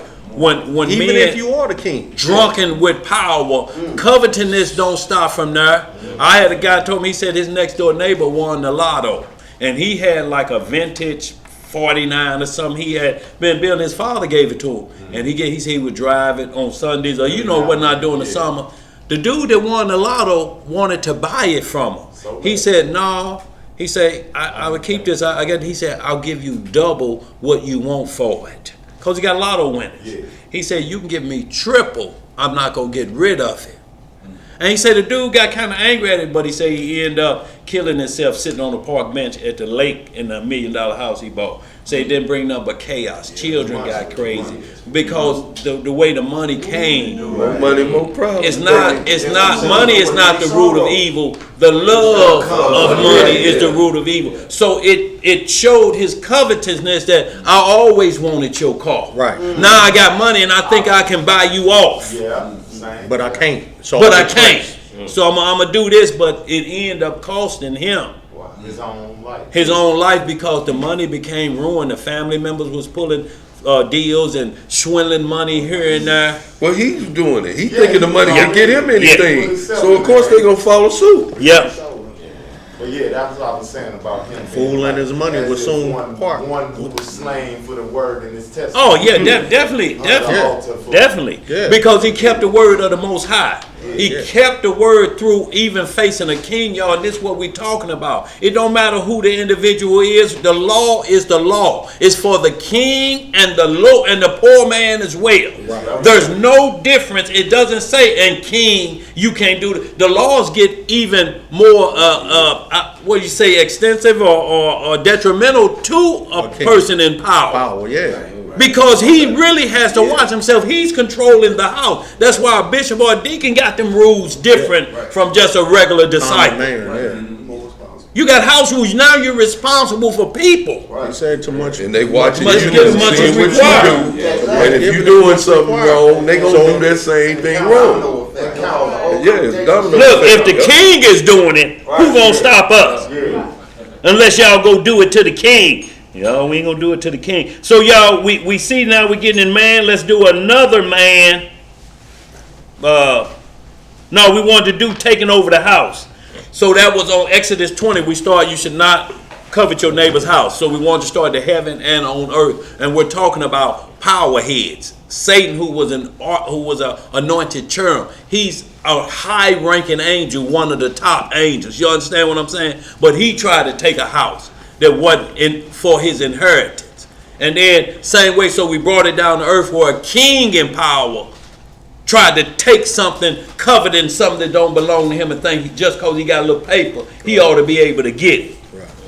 Next, he would sell his soul like he did to his wife Jezebel. He technically bargained his soul to his wife. Yeah. What he looked, do you see how them roles were reversed? He come in there crying and laying on the bed, and she's sitting there with some Timberlands on and some beards like you, Liza. What's wrong with you, Ahab? Right. I'm telling you, a Jada Pinkett and Will Smith moment. Where we at, y'all? Keep my wife name. Right. So y'all, let's break it on down to men. We're gonna speed it up a bit. We're gonna see how this one that was cast out brought that drama to earth, just like Revelation 12 said. He's coming to earth. Y'all gotta look out. And he's angry. He been put out Forever. I'm talking about, man, somebody y'all know. I'm talking about just, can y'all imagine King Solomon and all his glory walking the back streets of Cope Brilliant and through the alleys, flipping up a trash can or here and there? Because he got put out. Because he done got put out. You like, ain't that King Solomon eating old Happy Meal? Is that him eating old Happy Meal? You got the same performance on Ain't she happy about that? Bitter and stank. Say, yeah. They're not even resting. So Genesis 3:6, y'all. Like, no, I'm good. And we're going to see how he brought that mindset to earth. That wicked, covetous, lustful, desirable mindset. All of that go into coveting, but we have to let the Bible explain how it punishes for that sin. And we always have examples. You know what they keep us from doing? Well, you know my take on it. I think he did. No. 2 Peter 1:20, the scriptures is of no private interpretation. No private. You can't have your own private interpretation. You know what that means? Don't tell nobody. Yeah. Genesis 3:6. Who got it? Genesis chapter 3, verse 6. Uh-huh. And when the woman saw that the tree was good for food, and that it was pleasant to the eye. That it was what? Pleasant to the eye. See, y'all, notice them words Zeb said earlier on when we looked up covetous. Pleasure, desirable, Pleasant. lust. Go ahead. What else it say? And a tree to be desired, to make one wise. She took of the fruit thereof and did eat, and gave also unto her husband with her, and he did eat. So we see that at that point, a strong desire happened. Lusting after something you shouldn't do. So let's skip on down. Y'all read in between verse 16. Want to read start at verse 16? You won't start. No, I'm just putting it right back to the curse. You know, and because we're going to see how it changed to where it had to be a righteous desire. It was an unrighteous desire at first. Levi, if you will, give me 2 Corinthians 11 and 1. Go ahead, read verse 16. So we're going to see what happened because of her desire to someone other than who she's supposed to was having a desire. And then people say, can you lust for your wife? You can have a positive lust for her, but you cannot have a wicked desire. You know what I'm saying? You can't lust for her and you know, I just pictured, you know, me and you and two other men is in the bed together. You know, you can't have no desire like that. Well, she ain't your wife. Boy, look here. She's communal. That's the little wife. Look, right. So it can't be anything against the law. It don't tell you, it don't matter. See, when Hebrews say that the marriage bed is undefiled, it don't mean you can bring anything in there and it goes. Right. No, see, we got some men out here, these camps, that saying as long as he in the room, women can perform on each other. Stop the madness. That's a violation of the law, because you married don't make you get to break the law. And it said, long as I'm standing there watching, you a pervert. You nasty, nigga. Stop the madness. And it's two, and I'm talking about, it's people that's been on film, this done been put out. Nasty. That you think you can do anything because you're saying this. That would be like the Most High, and especially if you tell them you're supposed to reverence me like the Lord. When does the Most High ever put us in a position like that and then charge us with fornication? See, that's what we're talking about. Ladies, you got to get out of that silly mode that where a man tells you, I'm your Lord. No, you ain't. You're to represent as him as the head of this house, like he's the head of Israel. But has he ever done that to his bride? Stop the madness. Emo heard you, Cooley. I heard you trying to cover that cough up, but I saw she heard you. You finna get some medicine. Go ahead, look. He was trying to cough. Look. Yeah, trying to go for me. Like, I hope she think I was just choking. Go ahead. That wasn't no choke. He was coughing. 16, y'all, and 17 of this Genesis 3. Can we start at 15? We can start at 15. Yes, sir. Yes, ma'am. Verse 15. Yeah. And I will put enmity between thee and the woman, and between thy seed and her seed. It shall bruise thy head, and thou shalt bruise his heel. So this is the punishment for desiring and lust you shouldn't have to the wrong individual. You should have had that lust for your husband, not another individual. And if we say it was a tree, if you think that this is literal like that, and it was a tree, that her and Adam just standing up there, and she said, well, you look at the bark on it.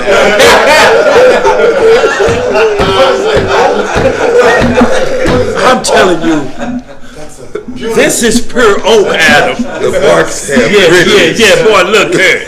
Look at the girth of this cedar. No, y'all, it's trees. taking it too far. Right. Slow them out. You can look through them right there, Ark, right there. No. But No. Look, y'all, and this is what we have to understand, because, you know, in Hosea 10:13 tell it, they ate the fruit of lies. Proverbs 30 and 20 tell you, such is a woman that eateth and wipeth her mouth and say, I have done no wickedness. Right. So we know, and then men are looked at trees. Isaiah 31 that compared to trees. Jeremiah 10 is compared to trees. Matthew 7, Matthew 12. Judges 19. If a tree don't produce good fruit, what we supposed to do? Cut it down. So we understand tree was representing an individual. And the individual was explaining herself. No, it's talking. When does a tree talk? You like tree answer you back. You like this bark, don't you? That's that seed. You like this bark? Well, look here. I got a bigger bark than that. Hey, yeah. You want to play? Let's get some more. You go ahead. Let's move on. Go ahead. Where we at? That's that cherry yolk. Yeah, this is gonna go another route. Yeah. Go ahead. Verse 16. Unto the woman he said, I will greatly multiply thy sorrow and thy conception. In sorrow thou shalt bring forth children, and thy desire and thy what? Desire shall be to thy husband, and he shall rule over thee. So now the question is, before she did what she did, what was Adam supposed to be doing with Eve? Teaching her. But the bottom line is now he gets to rule over you. So something changed here in the order, or was he allowed to rule over her before the devil came in their own? He was supposed to rule over, he was supposed to govern over her before the devil came. But she let another rule over her. Right. And not only that, but the rulership was so great, like Jezebel was to Ahab, that she brought Adam in on the deal. Right. And if you don't understand that Adam wasn't right there with them during the conversation, or he really would be the simp of the universe. Right. If you standing there watching a man mack your woman, let's see what the devil did. Go ahead and read that 2 Corinthians 11, 1 through 4. And you standing there watching him mack her. Yeah, and see all this right here, these charbuncles and diamonds, and you see all this, and Adam looking too. Yeah, I sees it too. No, it was Adam was on the other side of the room. Girl, get some for me. The devil slid up on her. What'd he say? Yeah, like the devil will slide up on your woman. If you're out somewhere, you go to the bathroom, he'll slide up real quick. I see you drinking R&R. Rich and rare. Yeah, rich and rare. It's rough and ready. That's what that R&R is. Go ahead, where we at, bro? Read that for me. 2 Corinthians chapter 11, starting at verse 1. What it say? Would to God ye could bear with me a little in my folly, and indeed bear with me. For I am jealous over you with godly jealousy. For I have espoused you to one husband, that I may present you as a chaste virgin. As a what? As a chaste virgin. So y'all, this is what he initially had for us. But in Ezekiel 16, we played the whore. He said, whores get money. He said, y'all gave it away for free. Y'all want to worship another God so bad, y'all give it away for free? Free 99. Go ahead, what else to say? As a chaste virgin to Christ. But I fear, lest by any means, as the serpent beguiled Eve. What the serpent do? Beguiled Eve. Through his subtlety. So your mind should be corrupted from the simplicity that is in Christ. So right here, he said the devil tricked her out of her virgin mental status.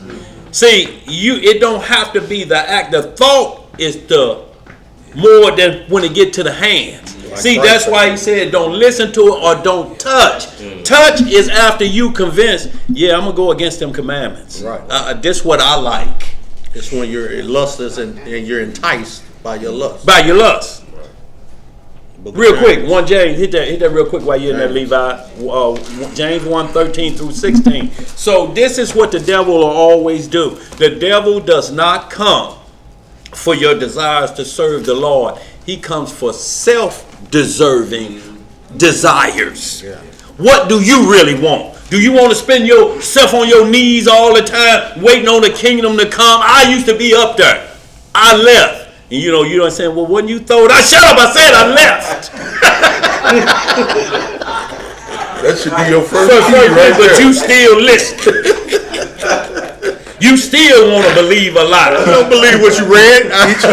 He catching you up on technicality. Are you ordered that? Where you at in that James 1. verse 13 through 16? Is it 12? We can start at 12. All right, James chapter 1, verse 12. What it say? Blessed is the man that endured temptation. For when he is tried, he shall receive the crown of life. Right. Which the Lord hath promised to them that love him. Let no man say when he is tempted, I am tempted of Yah. See, we have to be careful when something is happening to you. You think the Most High is doing. You have to weigh that out. The Most High say he does not tempt with evil. If there's evil going on around you with the trial he's providing for you, he didn't bring that to you. Satan either saying, I want to try your servant, and it's still based off of your love you say you have for the Most High. I give my life for you. I'll follow your commandments to my death. Satan's coming after those individuals to say that you've overcome him attacking. He ain't worried about nobody else just playing around. He want to know where your heart is at, and he going to ask you up front, what did your God tell you? That's all he looking for, not to be talking to you. Eve answered it, didn't he? He said, don't say nothing to you, don't even touch you, don't look at you. Why you think he don't want you to look at me? See, that's the problem right there, the next thing. That's it. And see, Satan comes after the woman because they deal with emotion and feeling. And he just asked her, wouldn't you like to feel like you would have a supernatural child? That's why she said, Shalom, bro. Shalom. I have gotten a man from the Lord. And that's where his subtlety went. That's where the subtlety went. Yeah. You know, because y'all, this is a mental thing first. Pimps get this first. They don't care about, they don't send them out to the street until they get this first, to where they willingly go and say, where's my mattress? And where's the alley? Where's my work location? Here's your mattress in that alley right there at Coke Bridge. You got to start off there. Want to try you there. If you get through there, then we'll send you downtown. That's when he starts singing like that. Yeah, right. Go ahead, bro. Where we at? We got to get sped up, y'all. Go ahead, where we at? Verse 13. Yeah. For the Most High cannot be tempted with evil, neither tempted he any man. That's right. But every man is tempted when he is drawn away of his own lust. Of his own lust, y'all, and it's just flesh. It's not spiritual. Right. Because the devil has to play fair. He has to ask you about God's commandment before he deal with you. He always do it. He come back and forth to the throne. Job 1, where you been, Satan? Back and forth in the earth, looking for victims. Who you find? Job? Okay, I'm telling you, wasting your time with him. You wasting your time. I know him. I know how he get down. I know how he looks at paper. He don't covet. He's got it all, and he's giving most of it away. Poor people coming through. He don't care about that. He's already told me, naked I came, naked I'll get out of here. He's not caring about. He didn't have them riches when he was born. So it don't mean nothing to him for him to let them all go when he leave. Don't play with his soul, though. I told you, you can do that flesh, but don't you touch the soul. You know better. See, so Satan will never come to trick you to take your soul. You have to bargain it away. And he always get you with these eyes right here, not this one. What do you really want? Right. What do you see? You like these diamonds, don't you? You like some earrings to be made out of these carbuncles on my chest, don't you? You like all that, don't you, Eve? Yeah, I likes it. Where your husband at? He'll be back.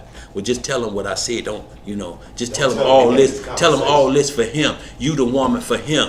But you learn from me, okay? Okay, keep it a secret, though. Keep it a secret. Go ahead, Jeremiah. You know something. The trick of the devil is what the eyes see, the ears hear. Yep. The mind will believe. Well, mind will believe. Right. That's the trick. Because he say you choose to believe a lie. Right. That's the trick. That's the trick. Make you see something else. You don't believe that with them lying eyes you got. And she said, no. A tree one to be desired. So the whole thought process was flirting with another God. She was coveting another God. The Messiah was in the Garden of Eden. She been saw him. She was told this who you deal with first. But he blinked out, just like in Isaiah 53 when Christ would come. He would be a plain man. No form of comeliness that we should desire, that all the women be chasing. Girl, y'all singing, I find the Messiah. Elvis. Yeah, so he couldn't come like that because everybody would have just picked him right out. Right. You understand what I'm saying? So he had to come a different way. And Satan came like that, and he still come like that. Pimps is dressed like that. Pimp's hair is better than the woman's. See, that lets you know he's not concerned with you. All I need to do is just make money off of you. Right.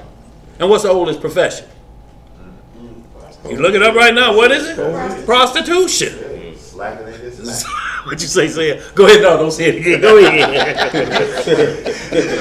He said garden tooling. Go ahead. Low. Yeah. Where we at, y'all? Verse 14. Yeah. But every man is tempted when he is drawn away of his own lust and enticed. And what? And enticed. Then when lust hath conceived, right, it bringeth forth sin. And sin, when it is it bringeth forth sin. And sin, when it is finished, bringeth forth death. See, because you just made a baby of sin up here. You just impregnated yourself with sin. It's going to have an offspring. And if the offspring still going to be punishment. You just had a damnable baby conception up here. Because your whole mind is thinking what I'm going to get behind this. That's why her first verse is in 4:1, Adam knew it. I've gotten a man from the Lord. Yep. Was she calling Adam that, her Lord, at this point? Nope. Where we at? Let's get right back to it, y'all. So we did that right on men. Now we have to get it right to the point that where we at. We did men. Okay, now that was Adam and Eve. Let's do the testament of Reuben. You got that 2 by you can put on the screen? Yes, sir. We're going to do the testament of Reuben, y'all, because what we're doing is coveting starts up here. And he says nothing of your neighbors. Your neighbor usually going to have a house if he's got a wife. That's why it starts there. House, his wife, and then whatever else is in his house. Everything that moves down. He wants the whole house. I wish that was me. I wish those were my children and my wife and my house. Of your neighbors? See, that means if it don't happen for you, you may start hoping something happened to him. Yep. And that he don't have it no more and be with you, wishing and hoping for somebody else. Then everybody's in the boom boom room, like in that movie Life. Everybody in there talking about how it used to be. Man, when I was out there on the block, dog, you ain't gonna believe it. Man, I get a room at the Ritz-Carlton, and I tell her, shit, when I leave, just give me the building. Yeah, now you're in a 6 by 9. I don't believe that. Yeah, now you're in a 6 by 9. What the boom boom room tells is we got the jail full of people talking about the boom boom room. You know what? Yes, ma'am. Same way as in Color Purple. When the guy said, talked about, he told him, he said, this should have been your home. He said, you mean should have, Avery? What happened now? Oh, yeah. You talking about Color Purple? Yeah. But see, what they were willing to do, as we're going to get into this Reuben, they were willing, 2 men were sitting up discussing what type of enjoyment they had with that same woman, and she was sipping her coffee, listening to both. You had it your way, and I had a mine. Yeah. And she standing by there like, yeah, I got both of them hooked, like hook, line, and sinker. She smiling. Yeah. They cracking eggs on each other's head, drinking whiskey together. Got both of them gone. And did she leave with another dude? Yes, well, that was the one dude. Yeah. But he had been saving up for her. Right. Look, and his daddy had told him, I hear she got the nasty woman's disease. Yeah, sure did. Let's get some more. Didn't matter to him. What's the Wi-Fi? Go ahead. Who got it? You know me? Yes. We're talking. Huh? Yeah, it's on his head. Reuben chapter 1. Chapter 1. Yeah, the Testament of Reuben. LSTS. Oh, I'm in chapter 2. I was getting ready to start off wrong. All praise unto the Lord. Right here. Yeah. It says all together one word. Go ahead. Where we at, y'all? Go ahead. Get that. Chapter 1, right? Yeah. Testament of Reuben. Put it up on the 1. screen if you can too. By y'all, if y'all don't have the Testament of Reuben, y'all can Google it real quick. We can use these smartphones. Don't be dumb when we in class, because you use them for everything else. I'll pull up anything else. You don't believe me? Watch this. I'll pull it up right now. So pull up the Testament of Reuben. Do the same bragging right now.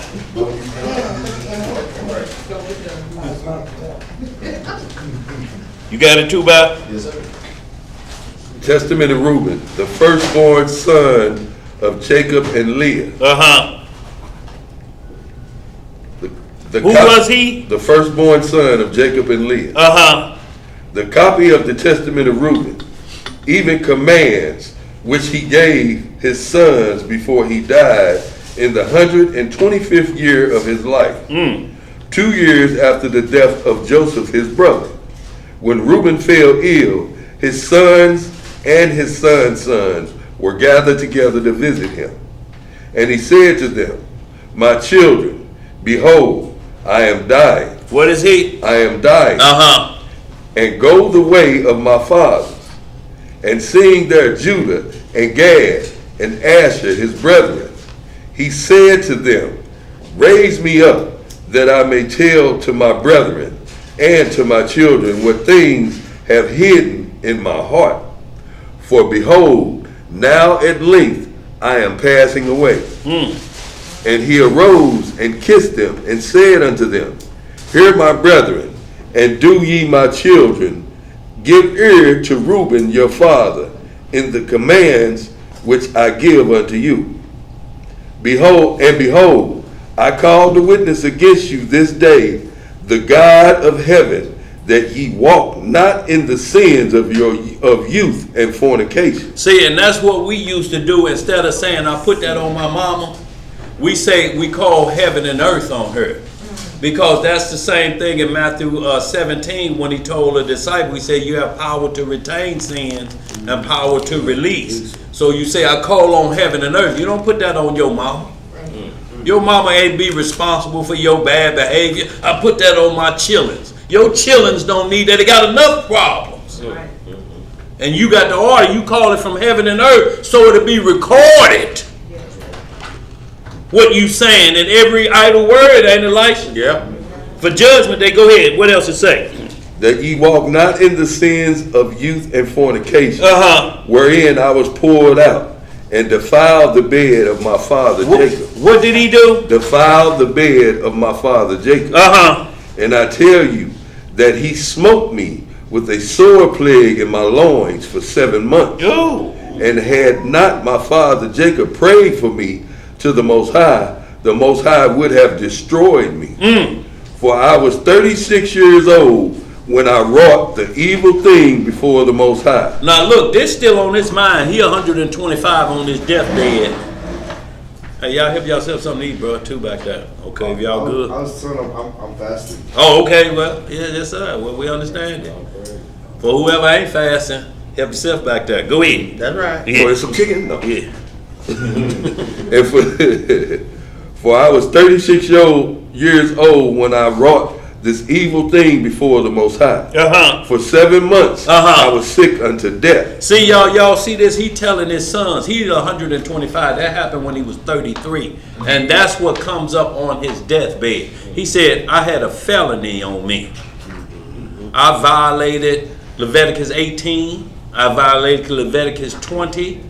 I uncovered covered the nakedness of my father. That's Deuteronomy 27:20. That's Habakkuk 2:15. He said, I did all that. 1 Chronicles 5:1. I went up into my father's couch. So now that felony is on his deathbed, y'all.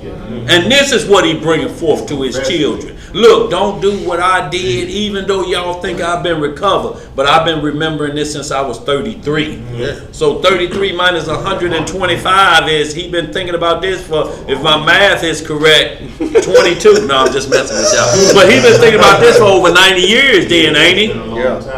A long time that's been on his mind. That's the first thing he come up to tell his children. I was walking like Festus on Gunsmoke for 7 months. I was smoted in my loins because I coveted what was my father's. Woe be the man that uncovered his father's nakedness. That's your father's nakedness. That belongs to him. They're one flesh. But Bilhah was his little brother's mama. Probably the same age. My daddy got this young, fine, tender. But we're going to get into some jubilees to tell you that when you first lust, it bring a whole host of other crimes with it. Let's read some more of that. Verse 9. And after this I repented with a set purpose of my soul for 7 years before the Most High. And wine and strong drink I drank not. And flesh entered not into my mouth. You see what he did? He punished himself with what caused that crime. He said, I repented. So wine is what caused this problem. And the lust of the eye. So I repented from that. I took that out of my life. I don't need to drink no more behind that. Right. That was a part. Look, I couldn't even see, no matter even if she was my little brother's age, that's still my mama. That's my daddy's wife. I don't care if she 2 years younger than me. Right. Let's get some more. And I ate no pleasant food, but I mourned over my sin, for it was great. What was it? It was great. Such as not been seen in Israel. Such as not been what? Been in Israel. And now hear me, my children, what things I saw concerning the 7 spirits of deceit when I repented. What do they call 7 spirits of 7 spirits of deceit. Go ahead. 7 spirits, therefore, are appointed against man, and they are leaders in the works of youth. The 7 other spirits are given to him in his creation, that through them should be done every work of man. The first is the spirit of life, with which the constitution of man is created. The second is the sense of sight, with which ariseth desire. The third is the sense of hearing, with which cometh teaching. The fourth is the sense of smell, with which tastes are given to draw air and breath. The fifth is the power of speech, with which cometh knowledge. The sixth is the sense of taste, with which the eating of meats and drinks, and by it strength is produced. For in food is the foundation of strength. The seventh is the power of procreation and sexual intercourse, with which through love of pleasure sin enters in. Wherefore it is the least in order of creation. Read it is again. The last in order of creation, and the first in that of youth, because it is filled with ignorance, and leadeth the youth as a blind man to the pit, and as a beast to the precipice. Besides all these, there is an 8th spirit of sleep, with which is brought about the trance of nature and image of death. With these spirits are mingled the spirits of error. First, the spirit of fornication is seated in the nature in the senses. The second, the spirit of insatiableness in the belly. The third, the spirit of fighting in the liver and gall. The fourth is the spirit of obsequiousness. I guess that's right. And chicanery, that through officious attend, one may be fair in seeming. The fifth is the spirit of pride, that only be boastful that one may be boastful and arrogant. You right? The 6th is the spirit of lying, in perdition, and jealousy to practice deceits, concealments from kindred and friends. The 7th is the spirit of injustice, with which are thefts and acts of rhapsody, that a man may fulfill the desires of his heart. For the injustice worketh together with the other spirits by the taking of gifts. By the taking of what? Of gifts. And with all these, the spirit of sleep is joined, which is that, the error and fantasy. And so perish every young man, drinking and darkening his mind from the truth, and not understanding the laws of Yahweh, nor obeying the admonitions of his fathers, as befell me also in my youth. And now, my children, love the truth. Do what? Love the truth, and it will preserve you. Hear ye the words of Reuben your father. Pay no heed to the face of a woman, nor associate with another man's wife, nor meddle with the affairs of womankind. For had it not been Bilhah bathing in if not, read that again. For had I not seen Bilhah bathing in a covered place. This sounds like David peeping too. It does. I had not fallen into this great iniquity. For my mind taking in the thought of the woman's nakedness. Taking in the thought of her what? Nakedness. See, he said taking in the thought. And the thought is he's already done washed up. This how fast it went, the thought. He's already done what he's done in his mind to her, and he's already washed up and gone. That's where his mind at. He's already completed the thought. That's why the Messiah say, if you think to lust on a woman, it's already how you going to have your way with it. You already got it locked and loaded. If the time ever happened, I'm going to show her what I've been thinking. So it locked up here first. Go ahead. What else says that? For my mind taking in the thought of the woman's nakedness suffered me not to sleep until I had wrought the abominable thing. Y'all understand this? This is why it's a spirit. This is why Satan attacks with be fruitful and multiply first. If I can destroy that, if I destroy the bed, then I destroy the offspring as well that's made from that bed. Because David had and the child died 7 days. Right. If it was a boy child, it couldn't live 8 days because it's going to have to be circumcised. Not from an adulterous relationship. So the child had to die. No matter what. So it's trickling downhill of what you were thinking up here, because when lust have conceived means to make pregnant, right? Right. So he had it already up here, but the devil say, you just don't know. The force I'm putting on you, you're going to do that, and you're going to bear a child to a woman that's married to somebody else. That's what all of the thought processes came up here, but he said, never mind that. Right. Let's get some more. Where we at? Go ahead, Emo. What does it say? As a man thinking. So is he. Yep. In his heart, y'all. So your heart is technically your mental, because this where it goes before it goes here. That's right. You have to, right here, everything is in the frontlets of your mind, what you're thinking. See, this is a thought process. And I have to keep going back to Deuteronomy 23:10. Such is the man that chanceth by night. He have to get up and go wash himself in the next morning. It says, such is the man that has a nocturnal emission, or a wet dream.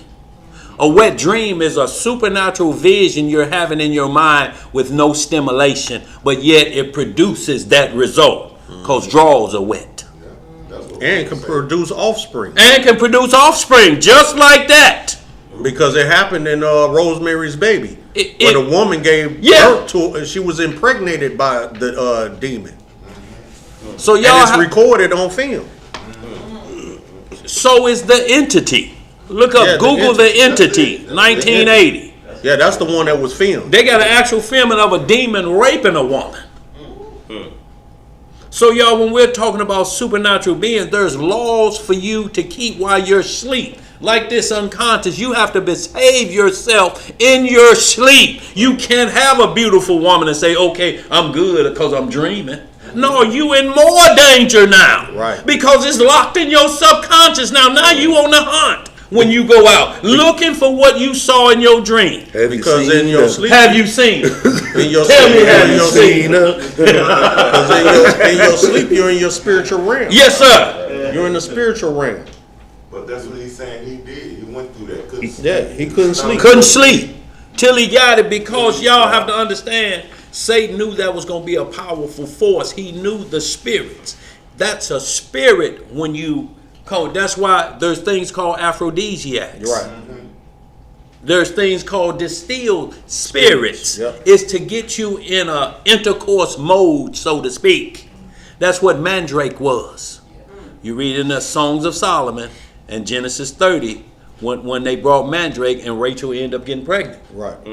See, it was an aphrodisiac, but you couldn't touch the roots.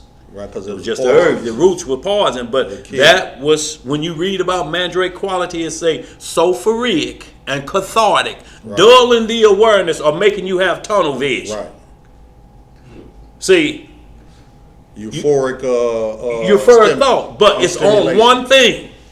That's why when you ever on any of those, like I say, aphrodisiacs, if anything turn or take you off that tunnel vision path, you lose it. Yep. See, you're in that spiritual realm in your dream. That's why the Most High will wake you up before you do the crime. The phone will ring and ain't nobody on it. TV will just pop on. Anything to get you out. But in your lust, you want to get back in there. And because of who it was, and it seemed so real. But you'll never get back to it. You'll be looking through the window at yourself now. So say, I want you to see yourself now sinning. That's the best you're going to do, be looking through the window at yourself, committing that crime. He just made a way for you to escape in your sleep, woke you up. Right. But now you want to pull the covers back up here and get back in there. And you mad at whoever who woke you up. Go ahead, bro. For while Jacob our father had gone to Isaac his father, when we were in Eder, near to Ephrath, in Bethlehem, Bilhah became drunk and was asleep, uncovered in her chamber. See, so now he knew Bilhah like to sip. It says she became drunk. The sin is not to drink. What is the sin? Drunk. And your nakedness get uncovered, right? Yep. Noah was a husbandman. He owned a liquor store when they got off the ark. That's what a husband is, plant vineyards for wine. And Noah broke the street rules. You can't get high on your own what? Supply. Noah became drunk and was uncovered within his tent. That's what Habakkuk 2:15 say. Ham, don't give your neighbor the bottle to drink, that so you may uncover their nakedness. Neighbor's nakedness. See, Denzel Washington and the devil in a blue dress, y'all understand Habakkuk 2:15 perfectly. Go ahead, what else to say? Having therefore gone in and beheld her nakedness, I wrought the impiety without her perceiving it in 60 seconds. Boy!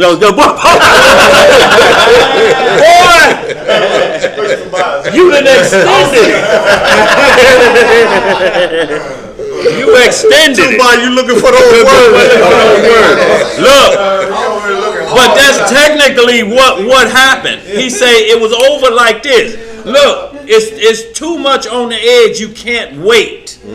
You can't wait because it's a spirit of fornication and power that's got you on edge. It's a spirit. It's just like alcohol. It's overpowering. You're not going to stop. You don't have control of your own self. Y'all, this is when you go into what's the script called lasciviousness. Lust is so bad on you, you don't care how you got to get off and where you got to get off. It's just on me and it don't matter. It's just, you would think that they were like, they don't care. A dog, a cat, anything come by.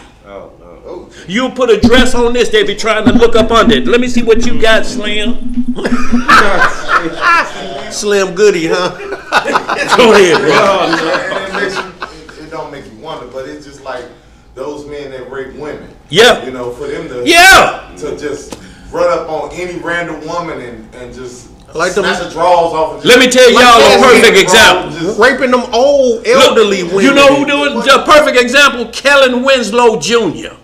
Yeah. The son of Kellen Winslow Sr., the Missouri standout, played for the Chargers. His son was a standout with Cleveland. But he had a lust demon on him so bad, they would not fly with him, the other team members. He had all of the back rows by himself. They say he'd be whooping on himself like it owed him money in the back of the plane. Nobody would sit with it.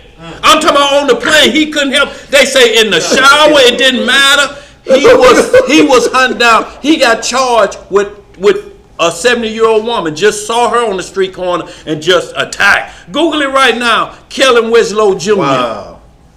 I mean, old women, it didn't matter. He was just, and wife was super beautiful, but that had nothing to do when that lust demon get on you called lasciviousness. That's a demon. Yeah. It say, look at that, don't you want some of that? It's got a pamp on. Don't you want some of it though? Young or old? If it got a pamp on. Bring them young. Yeah. What you got? I was talking to a young man, and he was a rapist. And he said he used to like to rape the women dressed like a penguin. Just like a who? Penguin. A penguin. Did you get it? Hold on. No, G boy, you really went old school on that. But we'll talk go about it later. Wait a minute, which way the penguin go? He used to like to rape nuns. Oh, okay. Now, boy, that went. He used to like to rape nuns. Hey, boy, yeah, go ahead. That was a goat. I'm thinking he put them in the penguin outfit on. He got one of them. I'm thinking he really. But he used to like to rape nuns. Yeah. Like he coming with costumes. Yeah. In his band, they was penguins. They was penguins. But look, y'all have to understand this. It's youngsters that they'll tell you that when they be in there, they have if they see a commercial of a baby in a pamper that drives them crazy. Y'all have to understand, that's why the Messiah say, if you touch a child, it'd been better that you had not been born. Go ahead, Zed, finish that up. We're going to catch up while Elijah gather himself. Go ahead.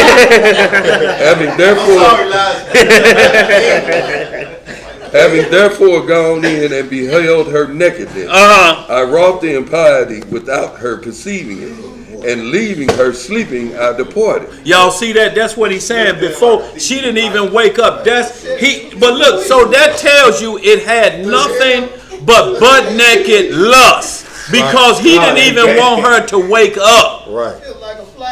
Oh boy, look here, he was in and out. For that quick, that's how the devil do you.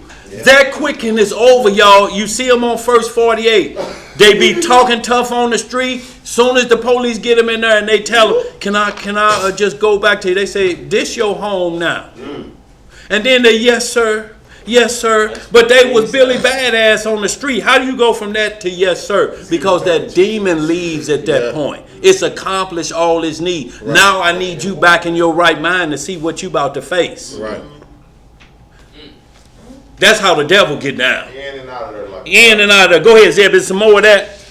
Verse 41. Yeah. And forthwith an angel of Yahweh revealed to my father concerning my impiety. And he came and mourned over me, and touched her no more. See, he did the same thing David did. He didn't touch her no more, like Absalom took David's 10 concubines publicly.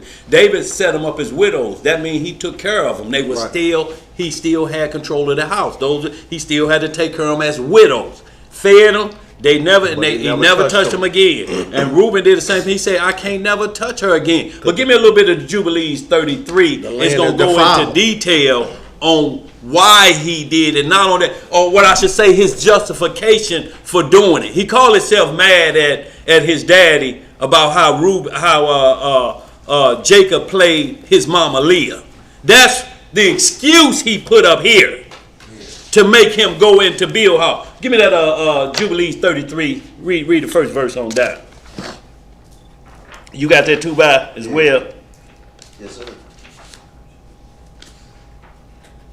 33. Yeah.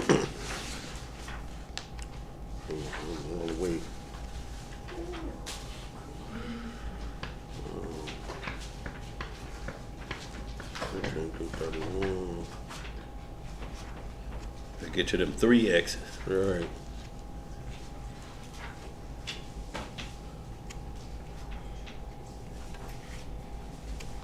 What that thing going backwards? No, it's flipping the pages over. You said, Who got 33 and 1? What did it say? I just want to make sure I say right. What does it say on the first word? And Jacob went and dwelt to the south of, Magna, y'all see what that is? Yeah.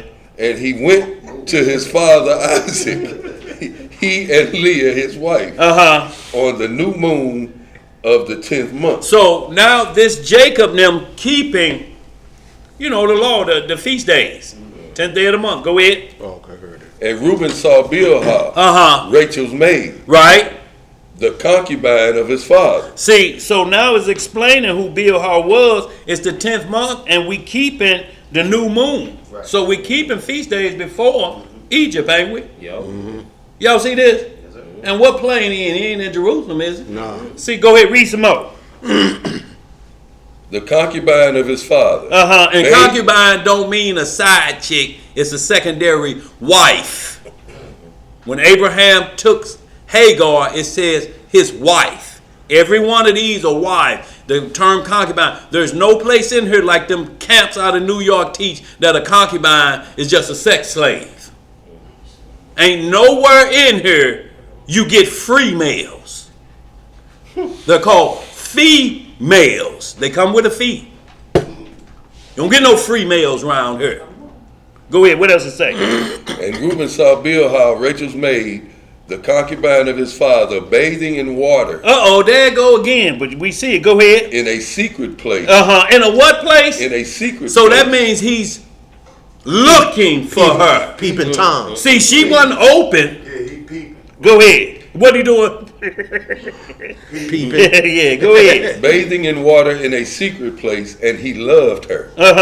And he hid himself at night. And he entered into the house of Bilhah at night. At what? At night. And he found her sleeping alone on a bed in her house. In whose house? In her house. See, every man, even though they had multiple wives, and the only reason he had multiple wives is because Rachel and Leah was in a contest. Each one of them had 2 handmaids, and they gave them to him in a competition match when each one of them couldn't have children in them. Both of them got to a point where the Lord didn't open both of them's womb. And so they say, well, take my handmaid, that they became his wife. See how I keep saying wife? If the concubine was just a sex slave, wouldn't be no punishments about that. That's just like a whore on the corner. She just be a harlot. Go Why ahead. What wouldn't else it be to say? calling her a harlot? Yeah. What else to say? And he hid himself at night, and he entered into the house of Bilhah at night, and he found her sleeping alone on the bed in her house, and he lay with her. But this one say she awoke. Yeah, go ahead. And she awoke and saw, and behold, Reuben was laying with her in the bed. And she uncovered the border of her covering and seized him and cried out and discovered that it was Reuben. And she was ashamed because of him and released her hand from him, and he fled. And she lamented because of this thing exceedingly, and did not tell it to anyone. Who she gonna tell it to? Right. Your son been in here. What they gonna think? You enticed him. Right. All that's on the line now. Right. But this horny firstborn of Jacob is out of control. That demon lasciviousness got a hold to him. But he explained on the Testament, it's a spirit that overpowers men, and you can't help yourself. Right. Go ahead. And when Jacob returned, he sought her. She said unto him, I am not clean for thee. What she say? I am not clean for thee. For I have been defiled as regards thee. For Reuben has defiled me and has lain with me in the night. And I was asleep and did not discover until he uncovered my skirt and slept with me. So she knew something has happened, and most people will say, look, they'll be trying to say, well, she knew it. Ain't nobody that drunk. Look, you come in on a bad night from the club, you looking for your car. You go right wrong. You don't. When you say I don't know how I got home, that's a problem. What you mean she didn't know what she should have knew what was going on? What is this? Look, boy, look here. There's many women that's been raped and didn't know. They knew something happened, but didn't know exactly what happened. Look, and it's always about alcohol. Date rape or drugs. Yes, sir. Date rape. You don't know what happened. You remember because you're in a fog. Am I dreaming, or if this really happening? You can. And this where all these date rape drugs are coming from, y'all. The same way they just in and out with them. And how did she know? She like, wait a minute, my cover pulled back. It wasn't like this. She like, that's Reuben. He keep hanging around. Reuben done been up in here. She could tell because she grabbed his shirt. Right. Pulled his shirt because he tore away getting out of there. Running top speed. So she saw him. She like, shit, that's Reuben. One go into more detail. But she's realizing he actually been in her. He did the Joseph getting up out of Yeah, she been in here because it's something going on in me. I don't want to get graphic, but y'all know what she was thinking at this point. And Jacob ain't here. Right. Go ahead. Jubilee. And Jacob was exceedingly wroth with Reuben, because he had laid with Bilhah, because he had uncovered his father's skirt. So y'all understand what uncovering skirts, the Bible interpret itself. So now when you read Leviticus 18, when it say thou shalt not approach to thy brother's wife. What is your brother's wife to us? Sister-in-law. No, your brother's wife. Sister-in-law. Sister-in-law, right? So your brother, or a man should not approach to his uncle's wife. What would that be? That's Leviticus 8:20-14. It said, thou shalt not uncover thy father's brother's nakedness. That's your uncle. Yeah. It says, thou shalt not approach unto his wife. But it mentions the man. Mm-hmm. See, y'all, so we have to understand, Reuben is explaining, this the law I broke. I coveted after my father's wife. But it's going to tell you why he did it. Go ahead.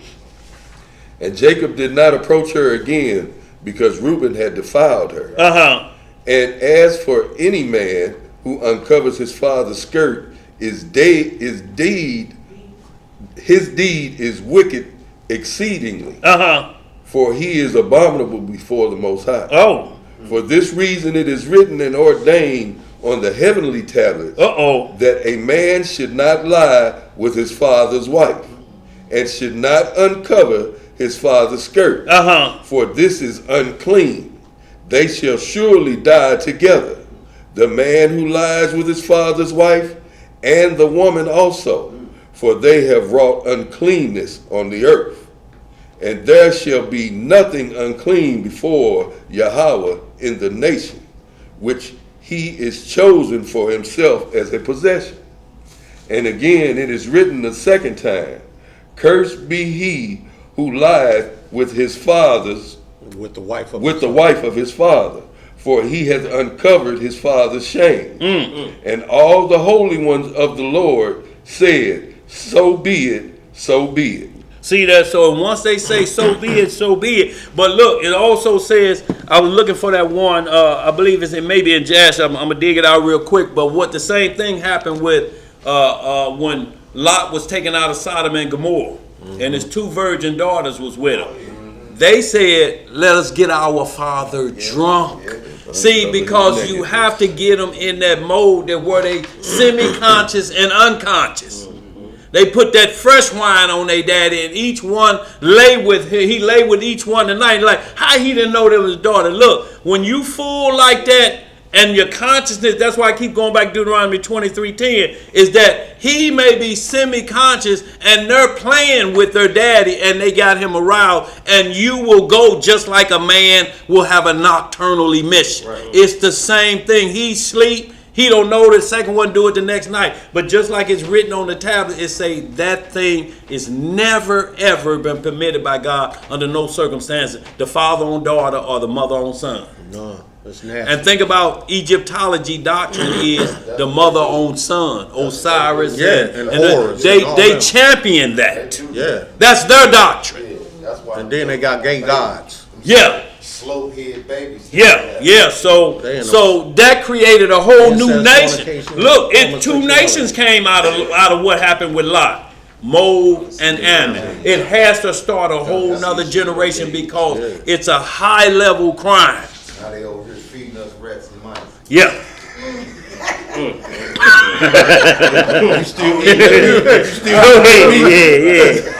Yeah. What we at, y'all? We got about 15 minutes, y'all. What we at on this? On the list? Still going on there? No, we good on that. Did we clear that on out? Yeah. Yeah.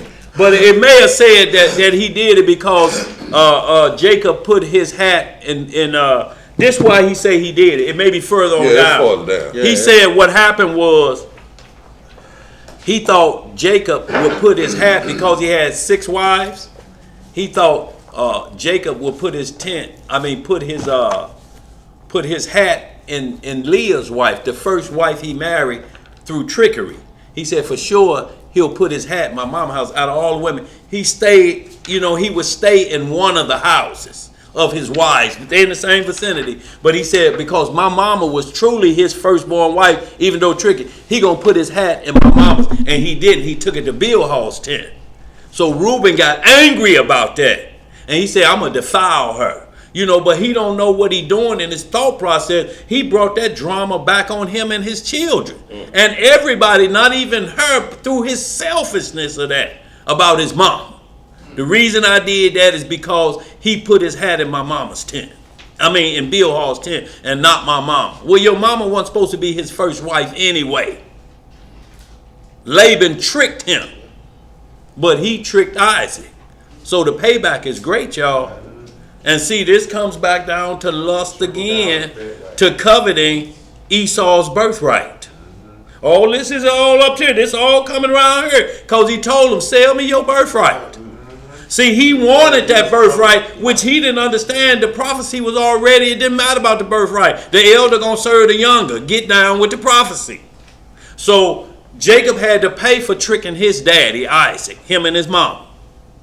So Laban tricked them, and then Reuben, and this is a serious downhill matter of continually to go. But if you see that, Elijah, pick it out if y'all happen to see that, where that's at. It may be further down or probably at the end of the other chapter. That's chapter it ain't in that chapter. 33, it may be in 32, but go ahead, y'all. Where we at? We finished that one, right? Yeah. Okay, so let's get right to the next one. So we see that down the man, we got 2 trouble. Let's give me 2 Samuel 11, 1 through 5. And then we'll close out, y'all, with the ones in the New Testament. But, y'all, we want to see how coveted is. The worst thing you can do is like I say, coveted his wife. Because you're going to be doing things you ought not. And when that spirit get on you, and notice one thing here in the law. If a woman have a baby by another man, that's her husband's baby.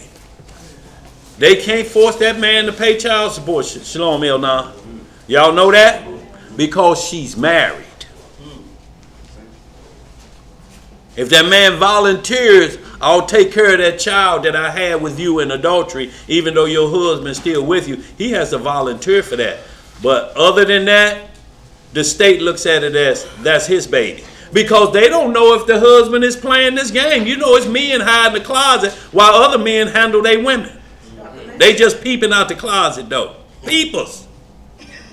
They got a term for it. They call it hot wifing. What they call it? Hot wifing. When a man allows his wife to step out, but he don't. Yeah, that Will Smith and Jada. Yeah, they call it hot wifing. Yeah, that's what they call it, open or entanglements. Yeah. All the terms they use, you can use any term you want. But it's violation of the marriage bed. Right. Yes. No matter how they try to twist it. And he's sitting there smiling. And then slap Chris Rock. But your son's partner... Right in there. Yeah. But his son partner say he was doing some peeping. Looking out the closet. Oh, no. Yes, sir. Yeah, they say they was bringing that into their It's the difference between name in your mouth and out your mouth. Boy, look here. Zeb, I ain't gonna say nothing. I don't know what you mean, but we gonna keep it going. I ain't got a clue. I ain't gonna act like I know what you mean. That's what brought them nasty people up. Right. I didn't bring them up. Go ahead, y'all. First Samuel. Well, it's an interesting class today. Yeah. Go ahead. Yeah, It's 2 Samuel, chapter 11 and verse 1. Oh, boy.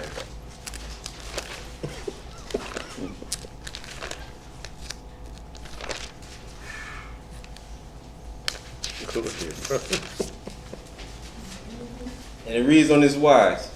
And it came to pass, after the year was expired, at the time when kings go forth to battle, that David sent Joab and his servants with him, and all Israel, and they destroyed the children of Ammon, and besieged Rabbah.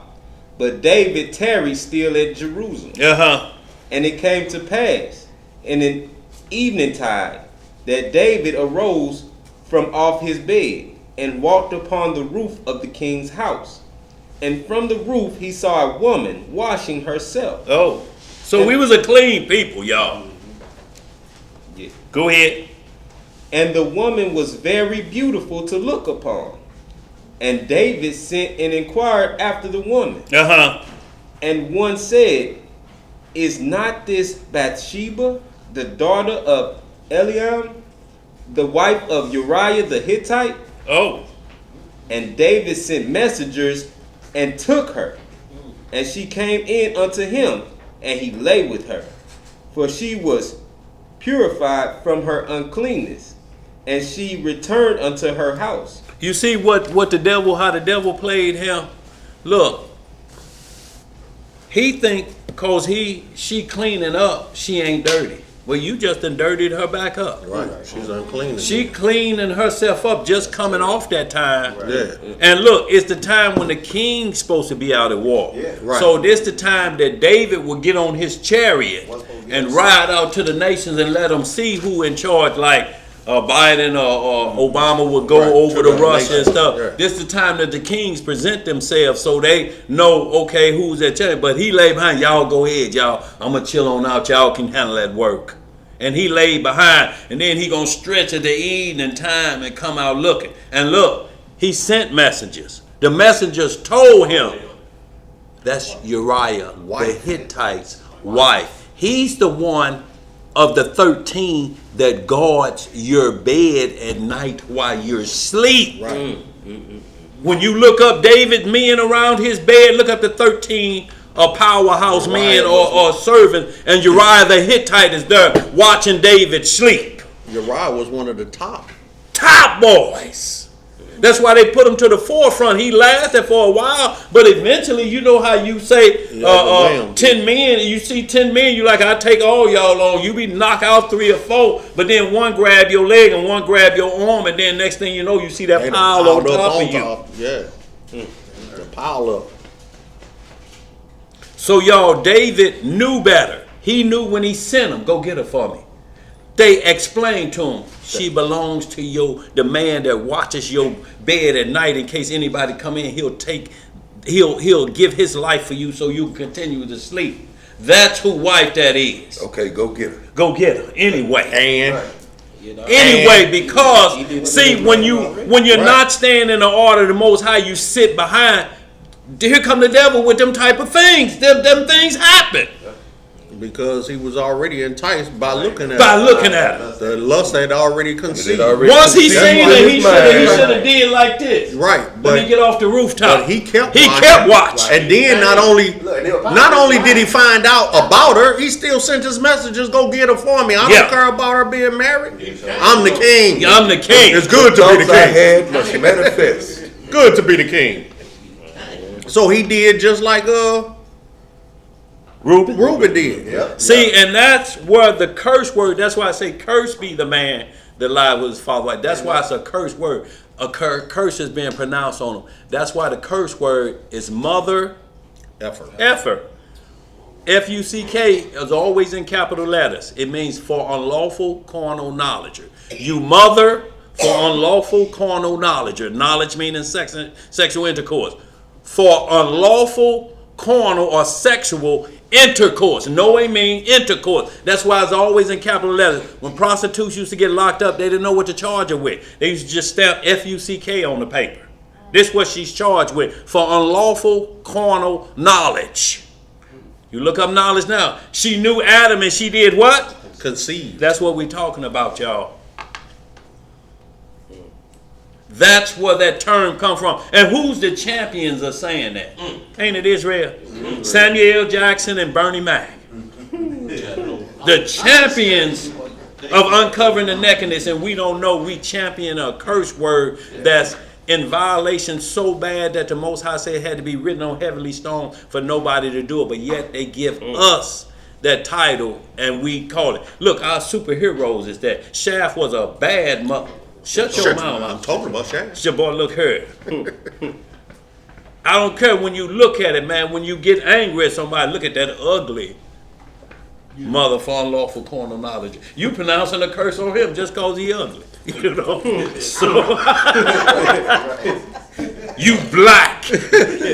Curse be the man that has an look ugly here. face. But look here.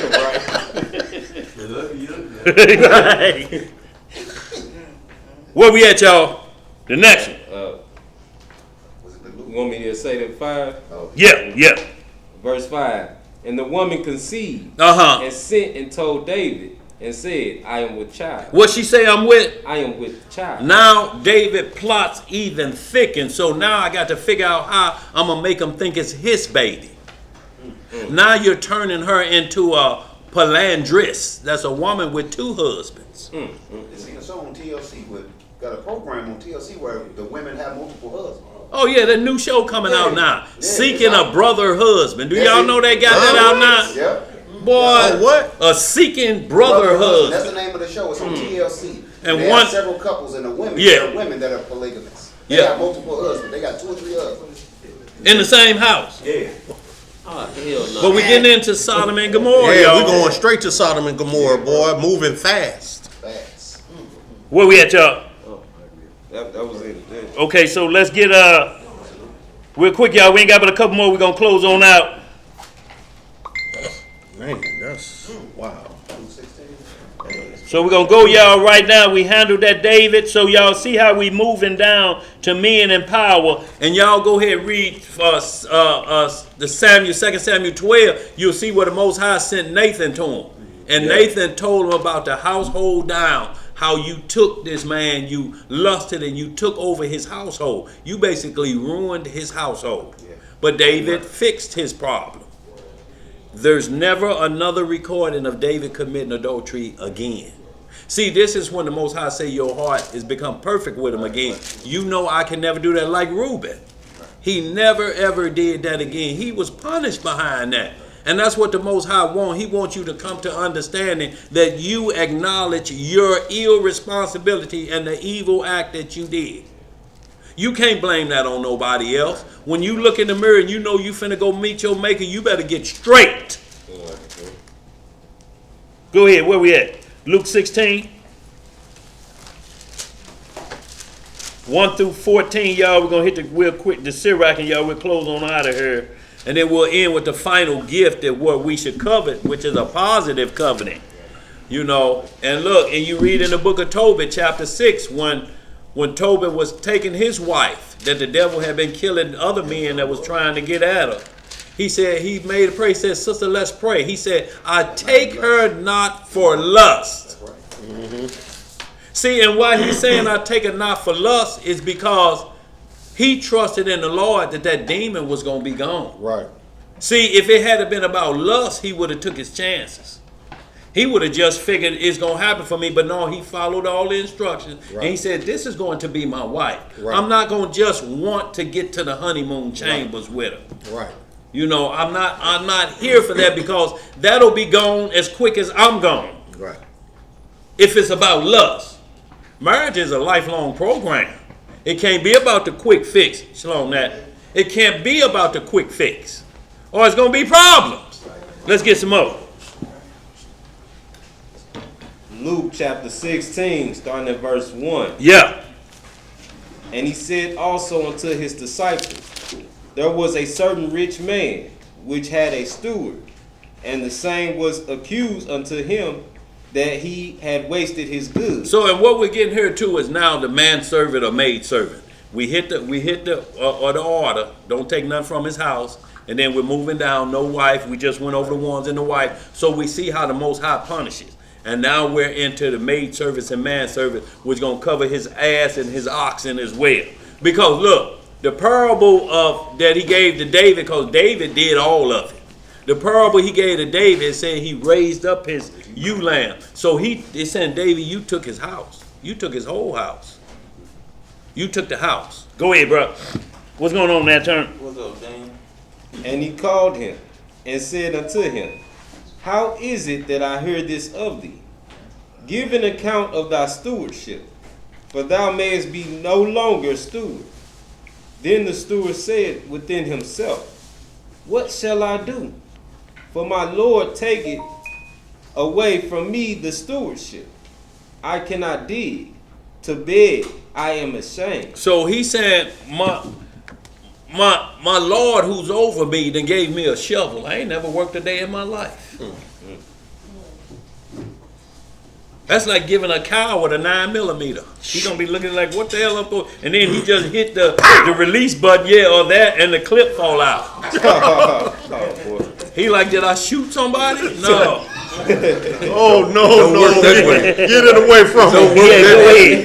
Get it away from him, make sense. Verse 4. I am resolved what to do, that when I am put out of the stewardship, they may receive me into their houses. So he called every one of his Lord's debtors unto him, and said unto the first, how much owest thou unto my Lord? And he said, 100 measures of oil.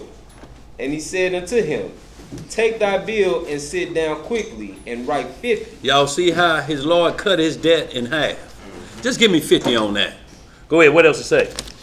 Then said he to another, and how much owest thou? Okay. Go ahead, bro. And he said, 100 measures of wheat. And he said unto him, take thy bill and write 80. Y'all see that? He dropped 20 off on him.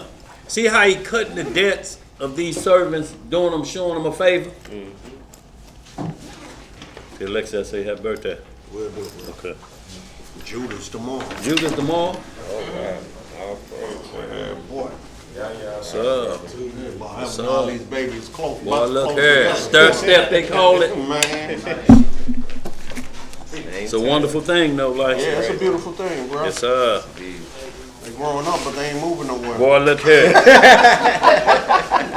They ain't moving nowhere. It's a beautiful thing. Yes, sir. I love them being around me. Yeah, I know it, bro.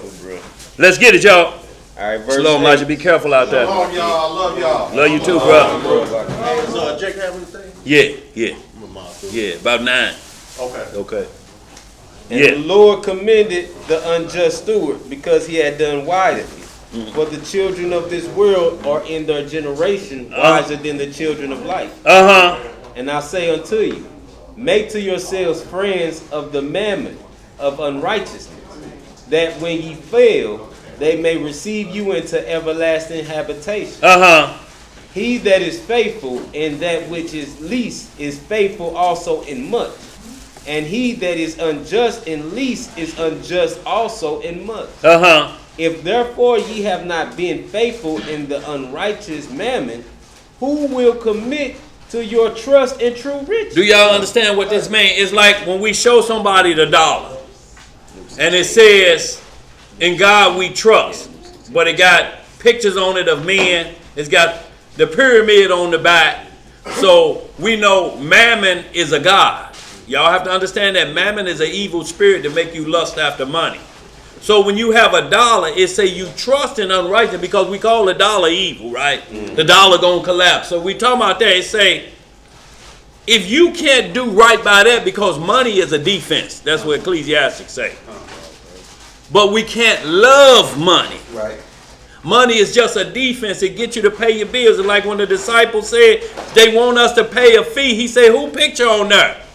They say, Caesar, give Caesar what's Caesar. Give me mine what's mine. So if we can't do right by unrighteous mammon, that we call it, how are we going to do right by the word of the Most High? So usually what happened, what this talking about is hustlers out there and hirelings. So they doing evil wrong. How you gonna do good right? How you doing evil wrong? You ain't going to be able. That's like saying the Bible is tampered with and then try to prove something out of it.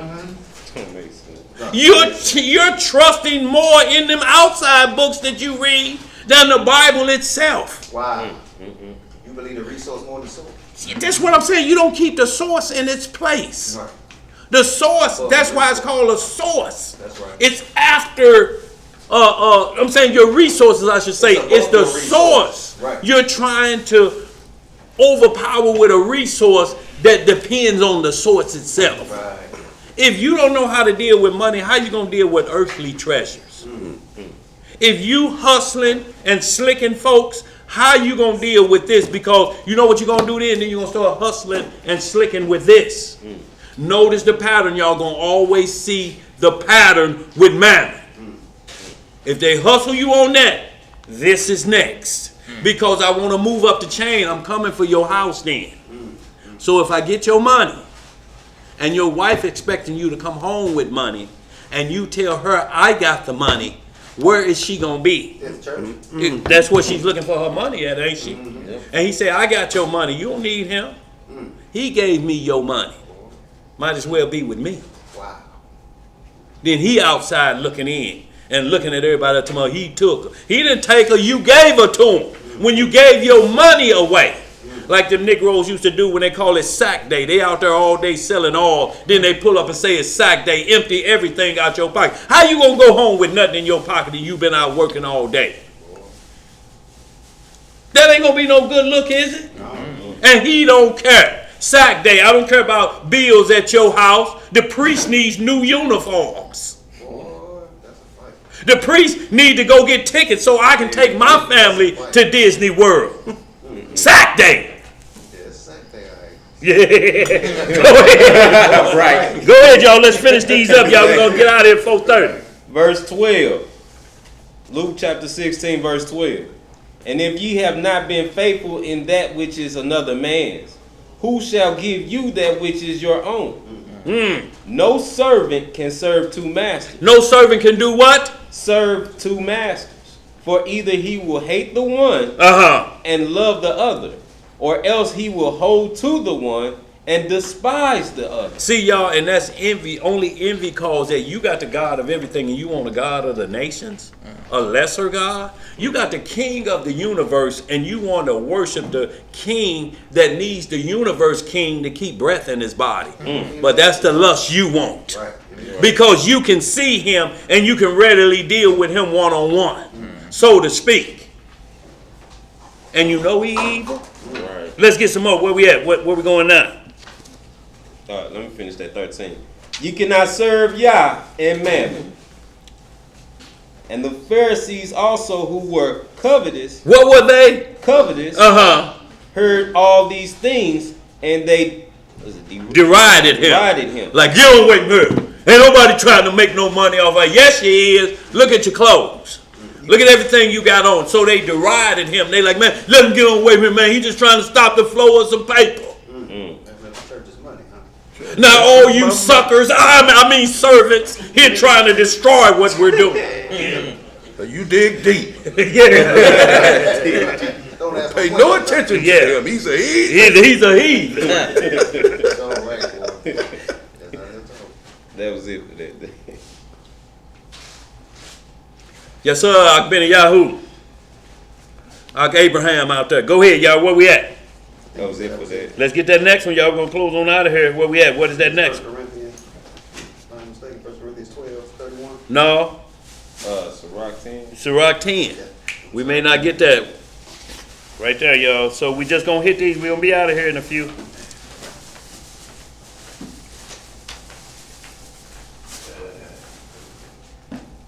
Who is it on? It's down there somewhere. Nat Turner? Yeah, he's Sirach 10. We're going to start about verse 6. He's finna do them all now. Yes, sir. Might well get a boy a little exercise. You say you want to start You warm up before you came in here? Sirach 10, verse 6. Man, yeah, man, we was out in the streets this morning. Oh, y'all was out there, boy, getting it? Yeah, got it in at the Metro Link. Boy, that's wonderful. Oh, Yeah. All right, Sirach chapter, you said Sirach 10 and what? Verse 6. Yo, so now we down to don't covet or don't do anything, because coveting brings on multiple sins, y'all. It brings on everything else. When you see I want what they got, your eyes are too big. Now, there's a word called envy, but it's a kind of split form of jealousy. And you may hear somebody say, man, I envy you that you got that. It don't mean I hate you. It's just that, I'm proud of you for doing that. I kind of envy that. I wish I had it done. That's not a coveting. Right. But when you like, man, I wish that was my car. Man, I wish that was my woman. Man, I wish that was my children. We cannot do that with our neighbors. Go ahead now, get that, y'all. We're going to close on out of here. All right, Sirach chapter 10, verse 6. Bear not hatred to thy neighbor for every wrong. For what? For every wrong. And do not nothing at all by injurious practice. So don't do nothing to hurt nobody to get back at them. Because it's going to create some problem. Or if you secretly doing something to hurt somebody, start a rumor. No, it ain't true. Go ahead. Verse 7. Pride is hateful before Yahweh and man. What is hateful? Pride. Y'all, and understand who rocking pride now. Okay. And look, see, they're hateful before man because Romans 1:20 say the same thing. They're using the words that the Most High hate the most, and that what got Satan kicked out. There was no spirit that told Satan, try to take the kingdom. It came from within. Pride. And that's Zechariah 14. If the nations don't come up, they get no rain in due season. So there won't be an influencer because Satan is locked up. So it would be technically pride. I ain't going back up there, man. I'm tired. You going, man, send somebody else up there, man. I'm tired. That's pride that'll come from within because Satan going to be locked up. See, pride what got Satan in the heavens. There's nothing you can find in any writings that said, and it was the one that tempted Lucifer. No, pride got him. Go ahead in that turn. Verse 7 again. Yeah. Pride is hateful before God and man. And by both doth one commit iniquity. You see what by both man do what? Commit iniquity. Because of unrighteous dealings, injuries, and riches got by deceit. And riches gotten by what? Deceit. The kingdom is translated from one people to another. Why is earth and ashes proud? There is not a more wicked thing than a covetous man. Y'all see this? Y'all see that? Read that again, bro. But it say, why is earth and ashes proud? He's talking about man. We ain't nothing but earth and ashes. How are we proud? And what I mean, proud to be dirt. I'm talking about to the point that where you think your dung don't stink. That's the pride I'm talking about. Now, we can be proud of an individual. I'm proud of you, son. Take care of your business. But pride within that you feel, yeah, I know you proud of me, but that's me. Shit, it is who I am. I'm me. That's prideful. I'm the boss with the hot sauce. Y'all know what I'm saying. So it ain't like you can't be proud of an individual, but you cannot have individual pride. Yeah, absolutely. Because it's an uplifting of oneself. Right. You hear men say if loving you is wrong, I don't want to be right. That's pride. That means if righteousness means I got to stop being wicked, then I want to be wicked. If loving you is wrong, I don't want to be right. You belong to Earl. If loving you is wrong because you belong to Earl, then I don't want to be right. The hell with Earl. Let's get some more, y'all. We're going to close on out of here. What else to say in that turn? Verse 9 again. Yes, ma'am. That's the spirit. Go ahead. Why is earth and ashes proud? There is not a more wicked thing than a covetous man. For such a one setteth his own soul to sale. See, such a one setteth his own soul to sale. You can't sell your soul, but you put it out there like it has no regard. Do you know your soul is everlasting? This flesh, that's why I said dust and ashes ain't got a clue what it's doing. Your soul, you're willing to put that on the line for as fast as Reuben got through?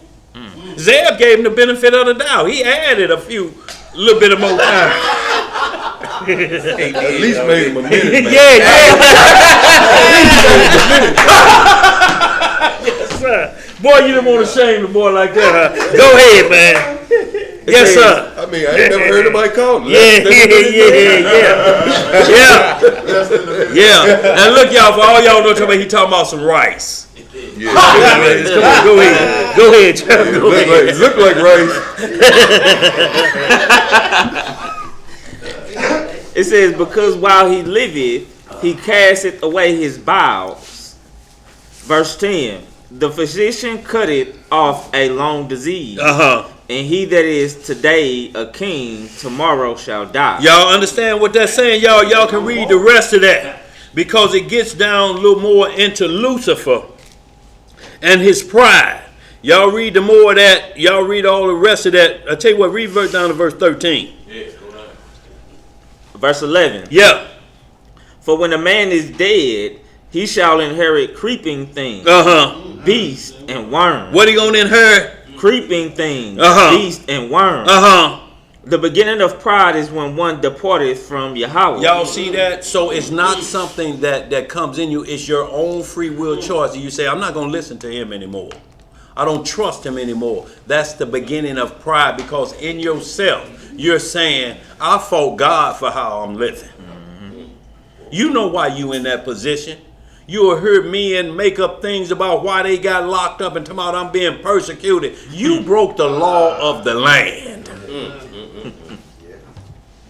And you mad at the Most High because he didn't send you a top defense attorney to get you out. It's his fault that you breaking his laws. Go ahead. What else is saying that?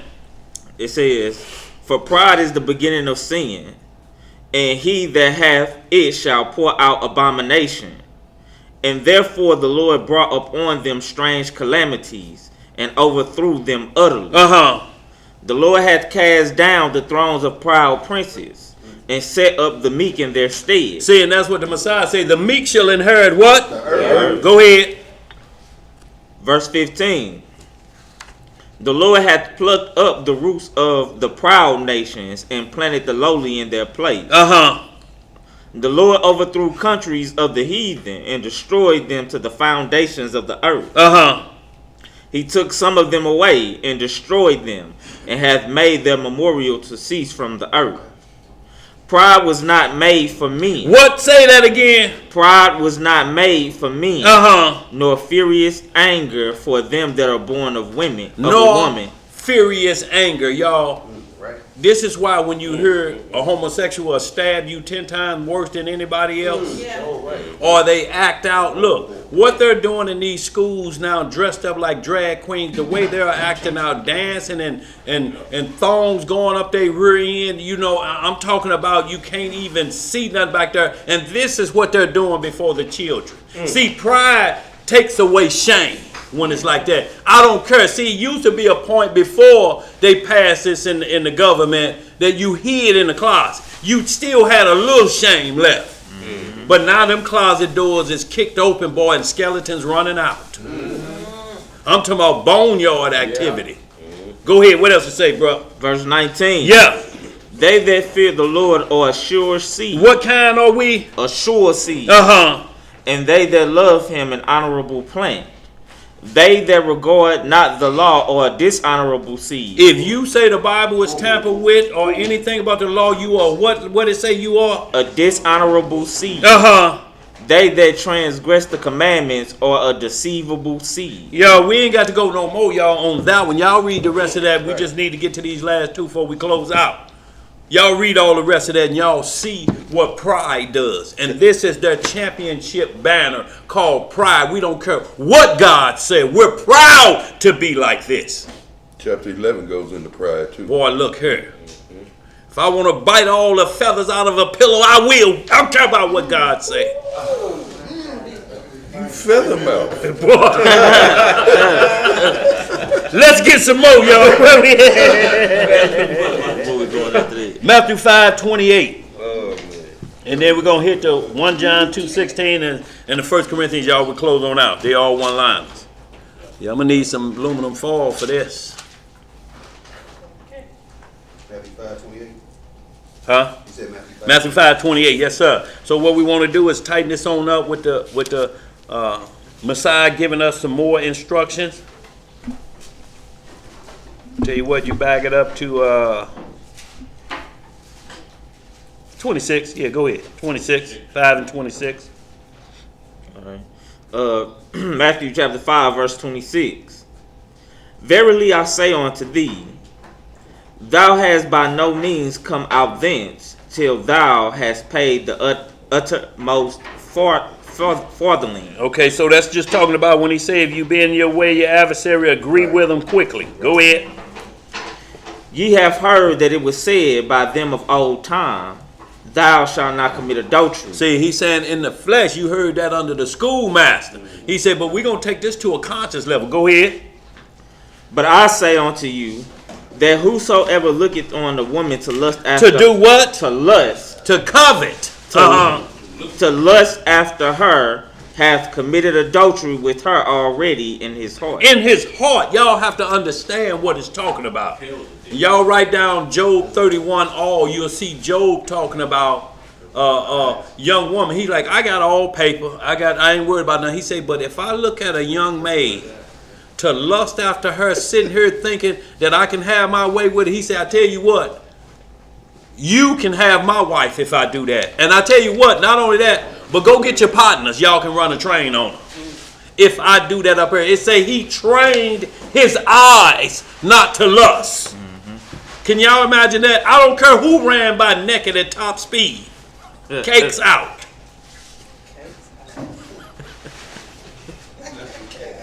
But look at her. Running top speed, he just looked like that. He said, she must be sick. This is why when the Pharisees was talking about the Messiah, if he knew what type of woman that was, he wouldn't be inviting over her. He wouldn't even be talking to her. He know exactly what type of woman he had. But he's not here about, I'm not here about that. I have spiritual children. I'm not here to worry about this woman's shortcomings. I'm here to fix her shortcomings. So seeing her like that, that shouldn't affect us. If just a few women just walk in here in a parade and walk back out, yo, we should be just still like this, shouldn't we? We should be you may be looking and say, man, what was that? But we shouldn't be chasing behind it and saying, ooga. You know how my eyes pop out? And look, eyebrows tongue lick your eyebrows like a windshield wiper. You can't wait. I'll be back, yeah. Go ahead, hell now. What you got back there? No, I was just saying, a couple years ago, me and my wife went on the cruise. And you know, they walk around them stones and stuff. Yeah. Yes, sir. After like first hour I was there, boy, I got desensitized to it was like nothing, you know. Yeah. I wasn't looking. Yeah. Well, I can't say in the beginning because I had no experience there. Yeah. But after a while, it just like it becomes normal, but you know it's only so far longer that you can pretend you got the horse blinders on. You know, like this, just on both sides. You just looking straight ahead. You know what's over there. Look, your wife saw before you walked through the door. They didn't already peep the scheme out. They just seeing what you gonna do. See, if you gonna be looking like that black dude on the Three Stooges when say this house show gone crazy when water was coming out the stove. That's what they want to see. So they already know. But is you governing yourself? It don't mean you can't look. They're on the boat. But if you gawk at her, if you do her like this, look at that, baby. Look at that's gonna be a problem. What'd you say, Zed? Boy, you got trouble later on. Oh, so you really like that? Look, that you like, so that's what you like. No, I was trying to tell you, look, ain't she ought to be ashamed of herself? You ought to be ashamed. But look, y'all, look, you have to, y'all, or you're going to be arguing all day, y'all. And you know what, you know, you'll fall victim to more trouble. You'll be stuck now under old ancient Chinese pearls, Confucius. Man that argued with his wife all day get no peace at night. Literally. You had no peace in the day. Boy, look right. Let's get some more. You want the we go hit these last two. Let's get 1 John 2:16. We'll close out with 1 Corinthians 12:31. Y'all, we're gonna end with the positive note. So everything we said. So anybody saying you shouldn't covet at all, you can have desirable things. Covet the best gifts. Covet the best gifts.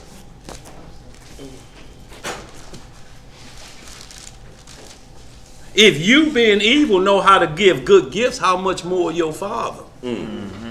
You take care of your children. He say we evil, we sinners. How much more your Father? If you give good gifts to your children being evil, I'm going to take you to the store for them straight A's and get you something. How much more our Father if you keep the commandments? Let's go and get them last two, y'all, and close on out of here. All right, 1 John chapter 2, verse 16. So Lord, here a few pages flipping. I'm going to start that in 15. Okay. I was going to say that.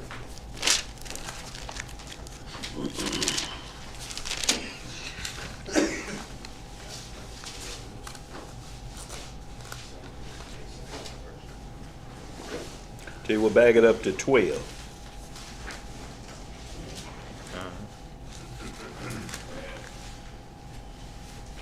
One John 2 verse 12.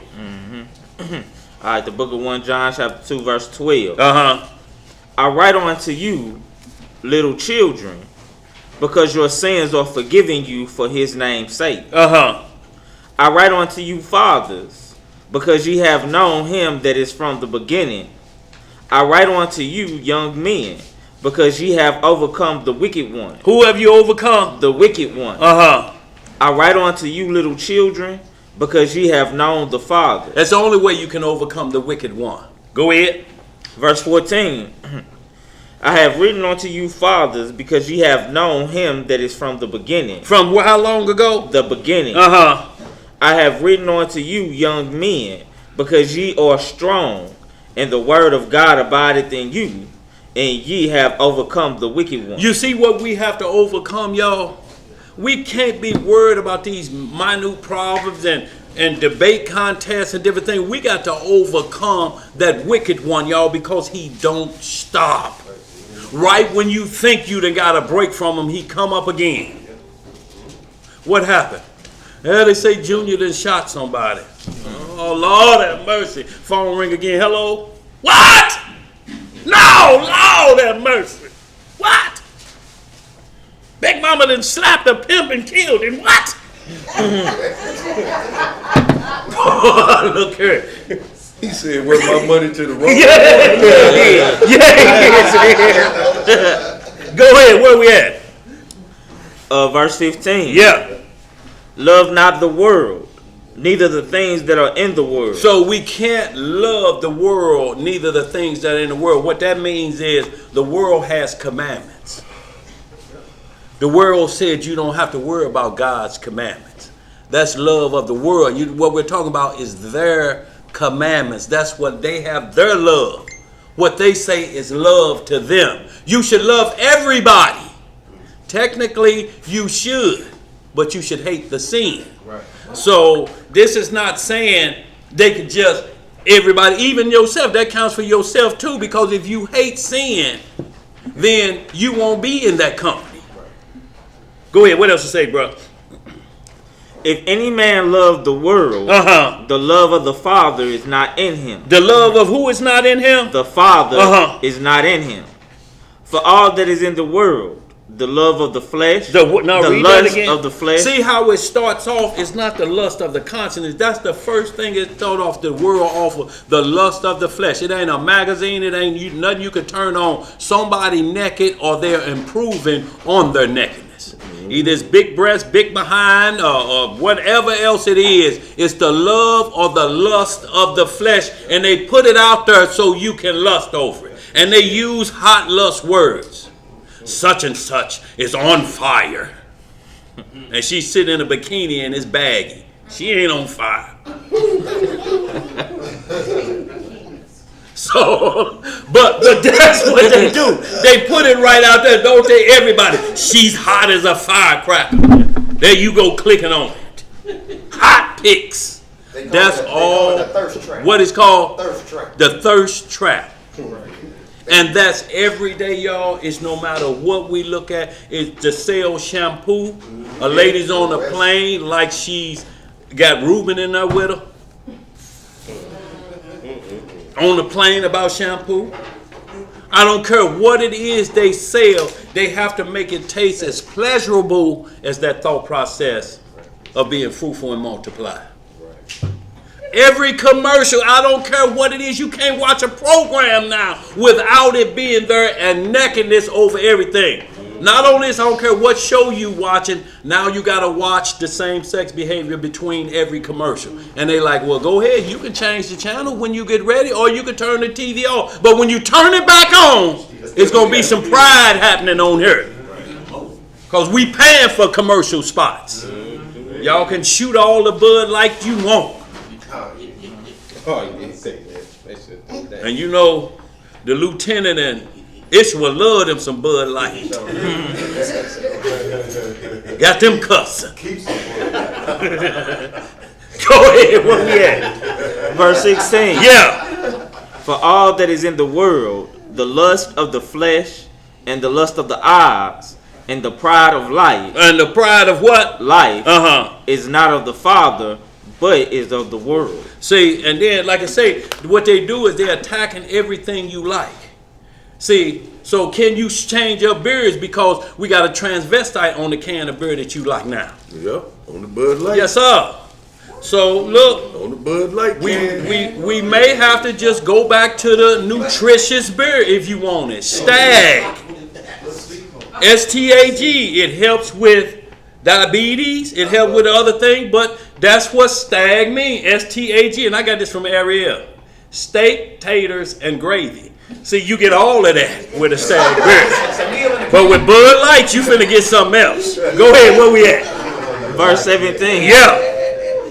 And the world passeth away, and the lust thereof. Yeah. But he that doth the will of God abideth forever. How long he abide? Forever. You want me to keep going? That's it. No, let's get that correct. Y'all read all the rest of that. We're going to get this last one. We're going to close out on the final coveting. And it's about spiritual gifts, y'all. That's what we must covet. But to much is given, much is required. You can't want a gift of the Most High and then tomorrow, well, I'm tired now, I want to give it back. No, you better not give that gift back. Where we at? Go ahead, y'all got it? Where you want to start it? 1 Corinthians 12, 31. We're going to close on out of here, y'all.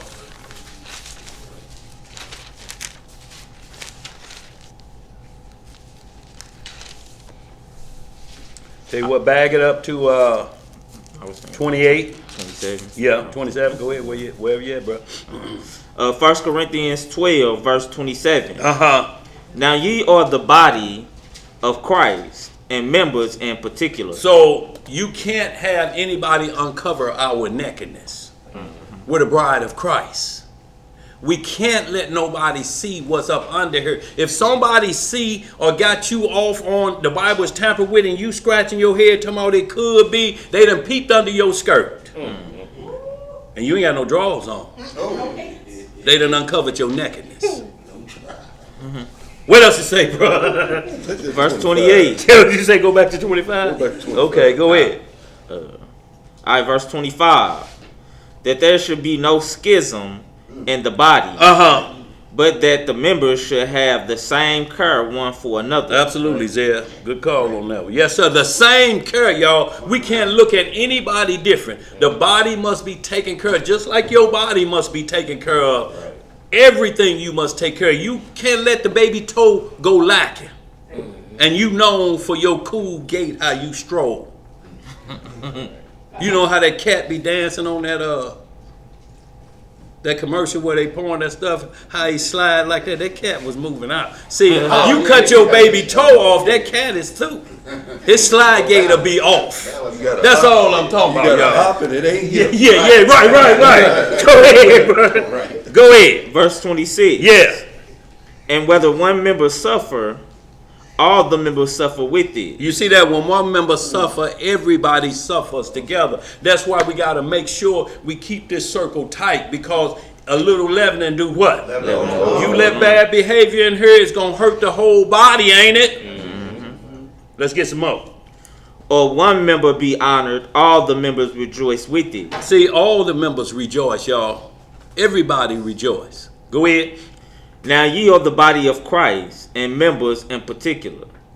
And God hath set some in the church, first apostles, secondarily prophets, thirdly teachers, after that miracles, then gifts of healings, helps, governments, diversity of tongues, or all apostles, or all prophets, no, or all teachers, no, or all workers of miracles, no, have all the gifts of healing, no, do all speak with tongues, no, do all interpret, no, but covet do what? Covet earnestly the best gifts, and yet show I unto you a more excellent way. So when you covet the best gifts, y'all, the first gift we get is a freebie. If you believe Christ came in the flesh, born of a virgin, the root and offspring of David, you get the gift of prophecy. Revelation 1:1 said, if you believe, you get the spirit of prophecy. That don't mean you become a prophet. What it means is you get to understand he's going to unlock every prophecy concerning him from Genesis to Revelation.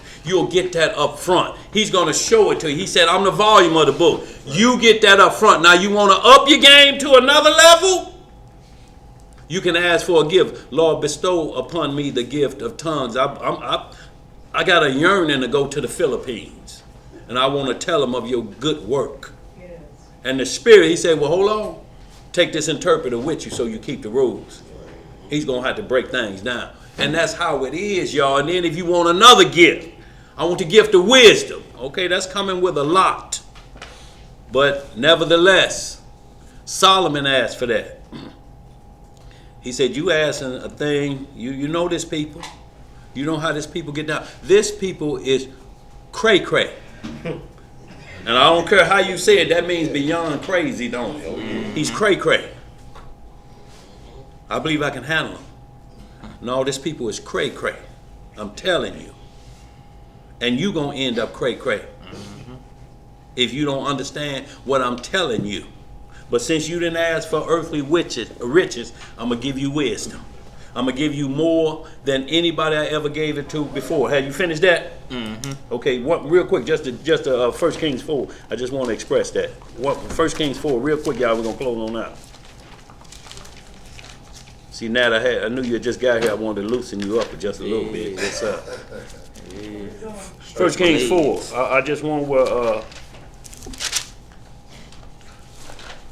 what you want? Okay. Tell you what, go start 1 Kings 4:29 and read the 33 for me.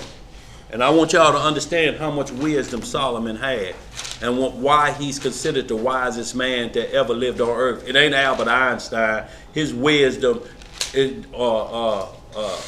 split the atom and caused nuclear holocaust to be on this earth, and everybody is threatened with death overnight if those nukes go off. Do y'all know the worst nuclear disaster on planet Earth is in Chernobyl? Guess what Chernobyl was? In the Ukraine. Yeah, Still there. That look, and they took that separated from Russia after that. That's how the Ukraine got it. That part of land, it went blank. But Russia say, we want our land back. We want our inheritance back. Just like Kuwait used to be a part of Iraq.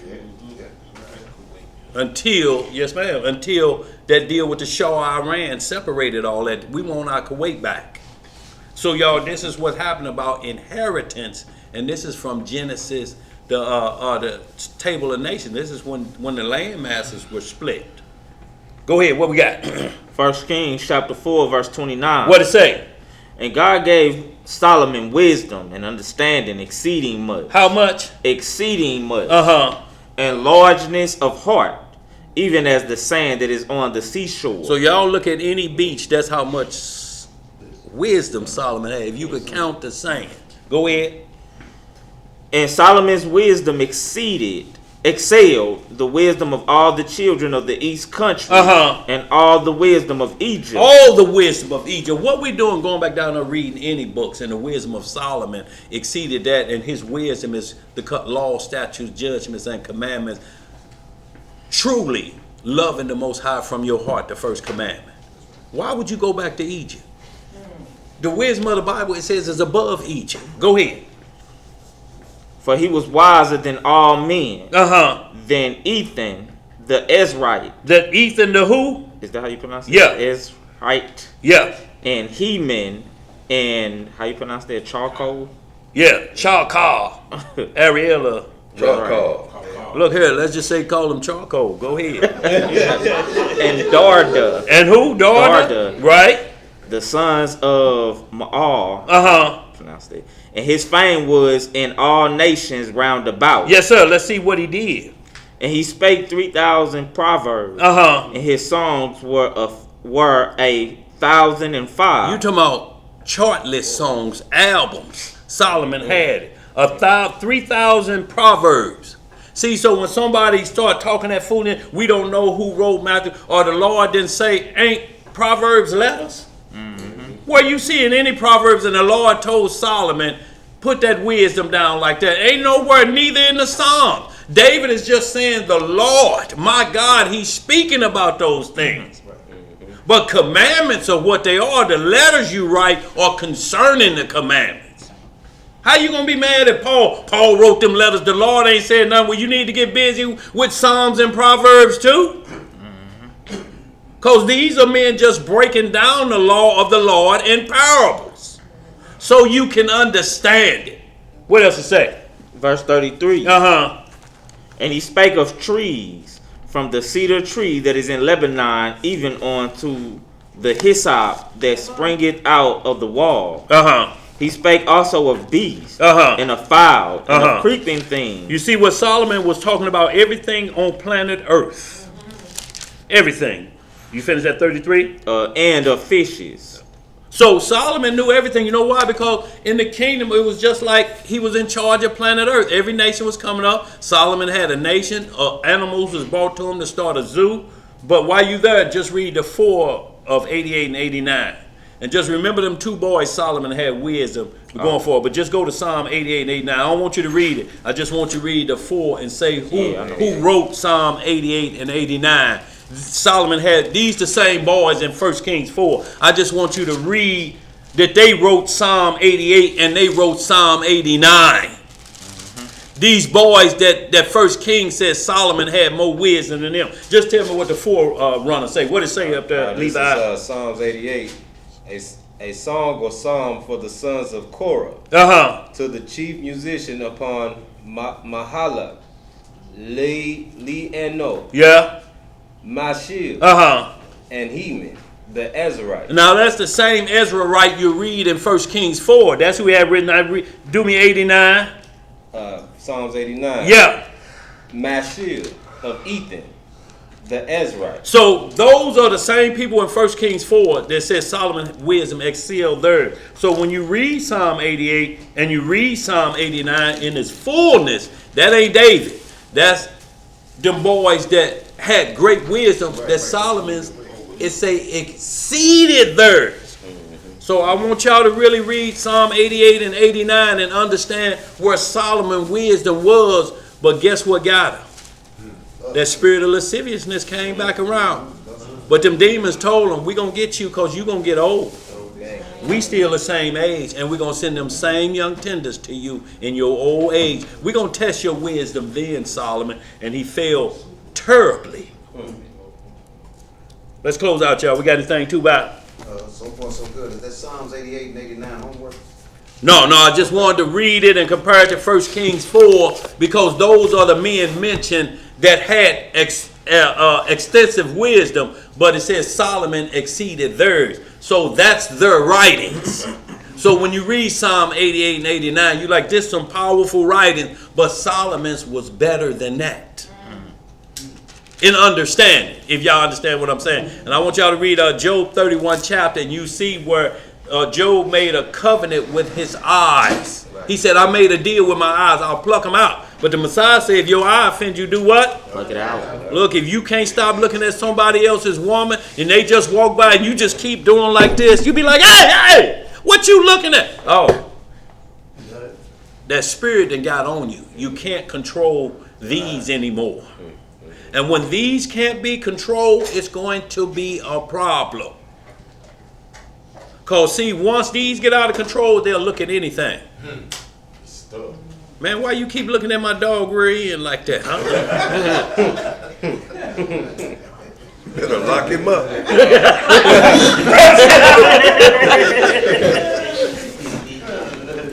Y'all, lasciviousness is a whole nother level, y'all.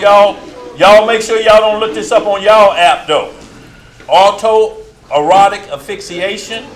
That's strangling yourself almost to death just to get to that time. You got mechanical asphyxiation, that where it don't matter what it is, men have an issue with the tailpipe of a car. And they will be on the tailpipe of a car, having their way. Y'all, this is where lasciviousness, and it's coming back because that's why everybody keep being naked.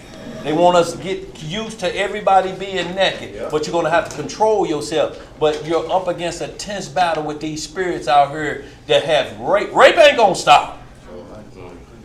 It ain't going to stop, y'all. And you can't have lustful desires. I'm going to say this, I'm going to close out, especially in your household, because the devil will take over that. Arguments start. When you think you're going to fix an argument by whooping her in the bed, and I done told you, and she crying, you raped her. You better get that in your mind. You can't do that to a woman behind an argument and you're going to whoop her with your rod of correction. And you're basically taking advantage. You're taking it because you're trying to say something. That's supposed to be love, ain't it?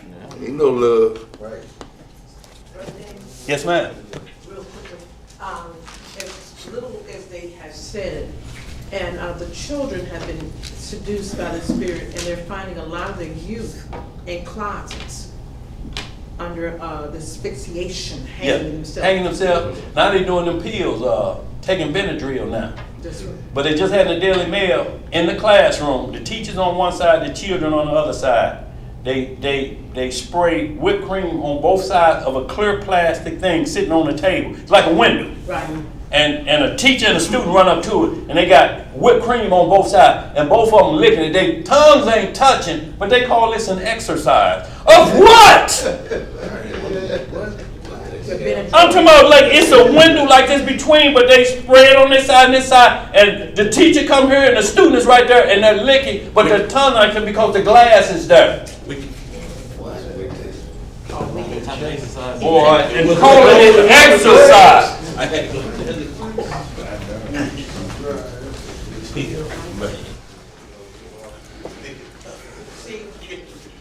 With this closing psalms with the Most High's permission in the name of His only begotten Son.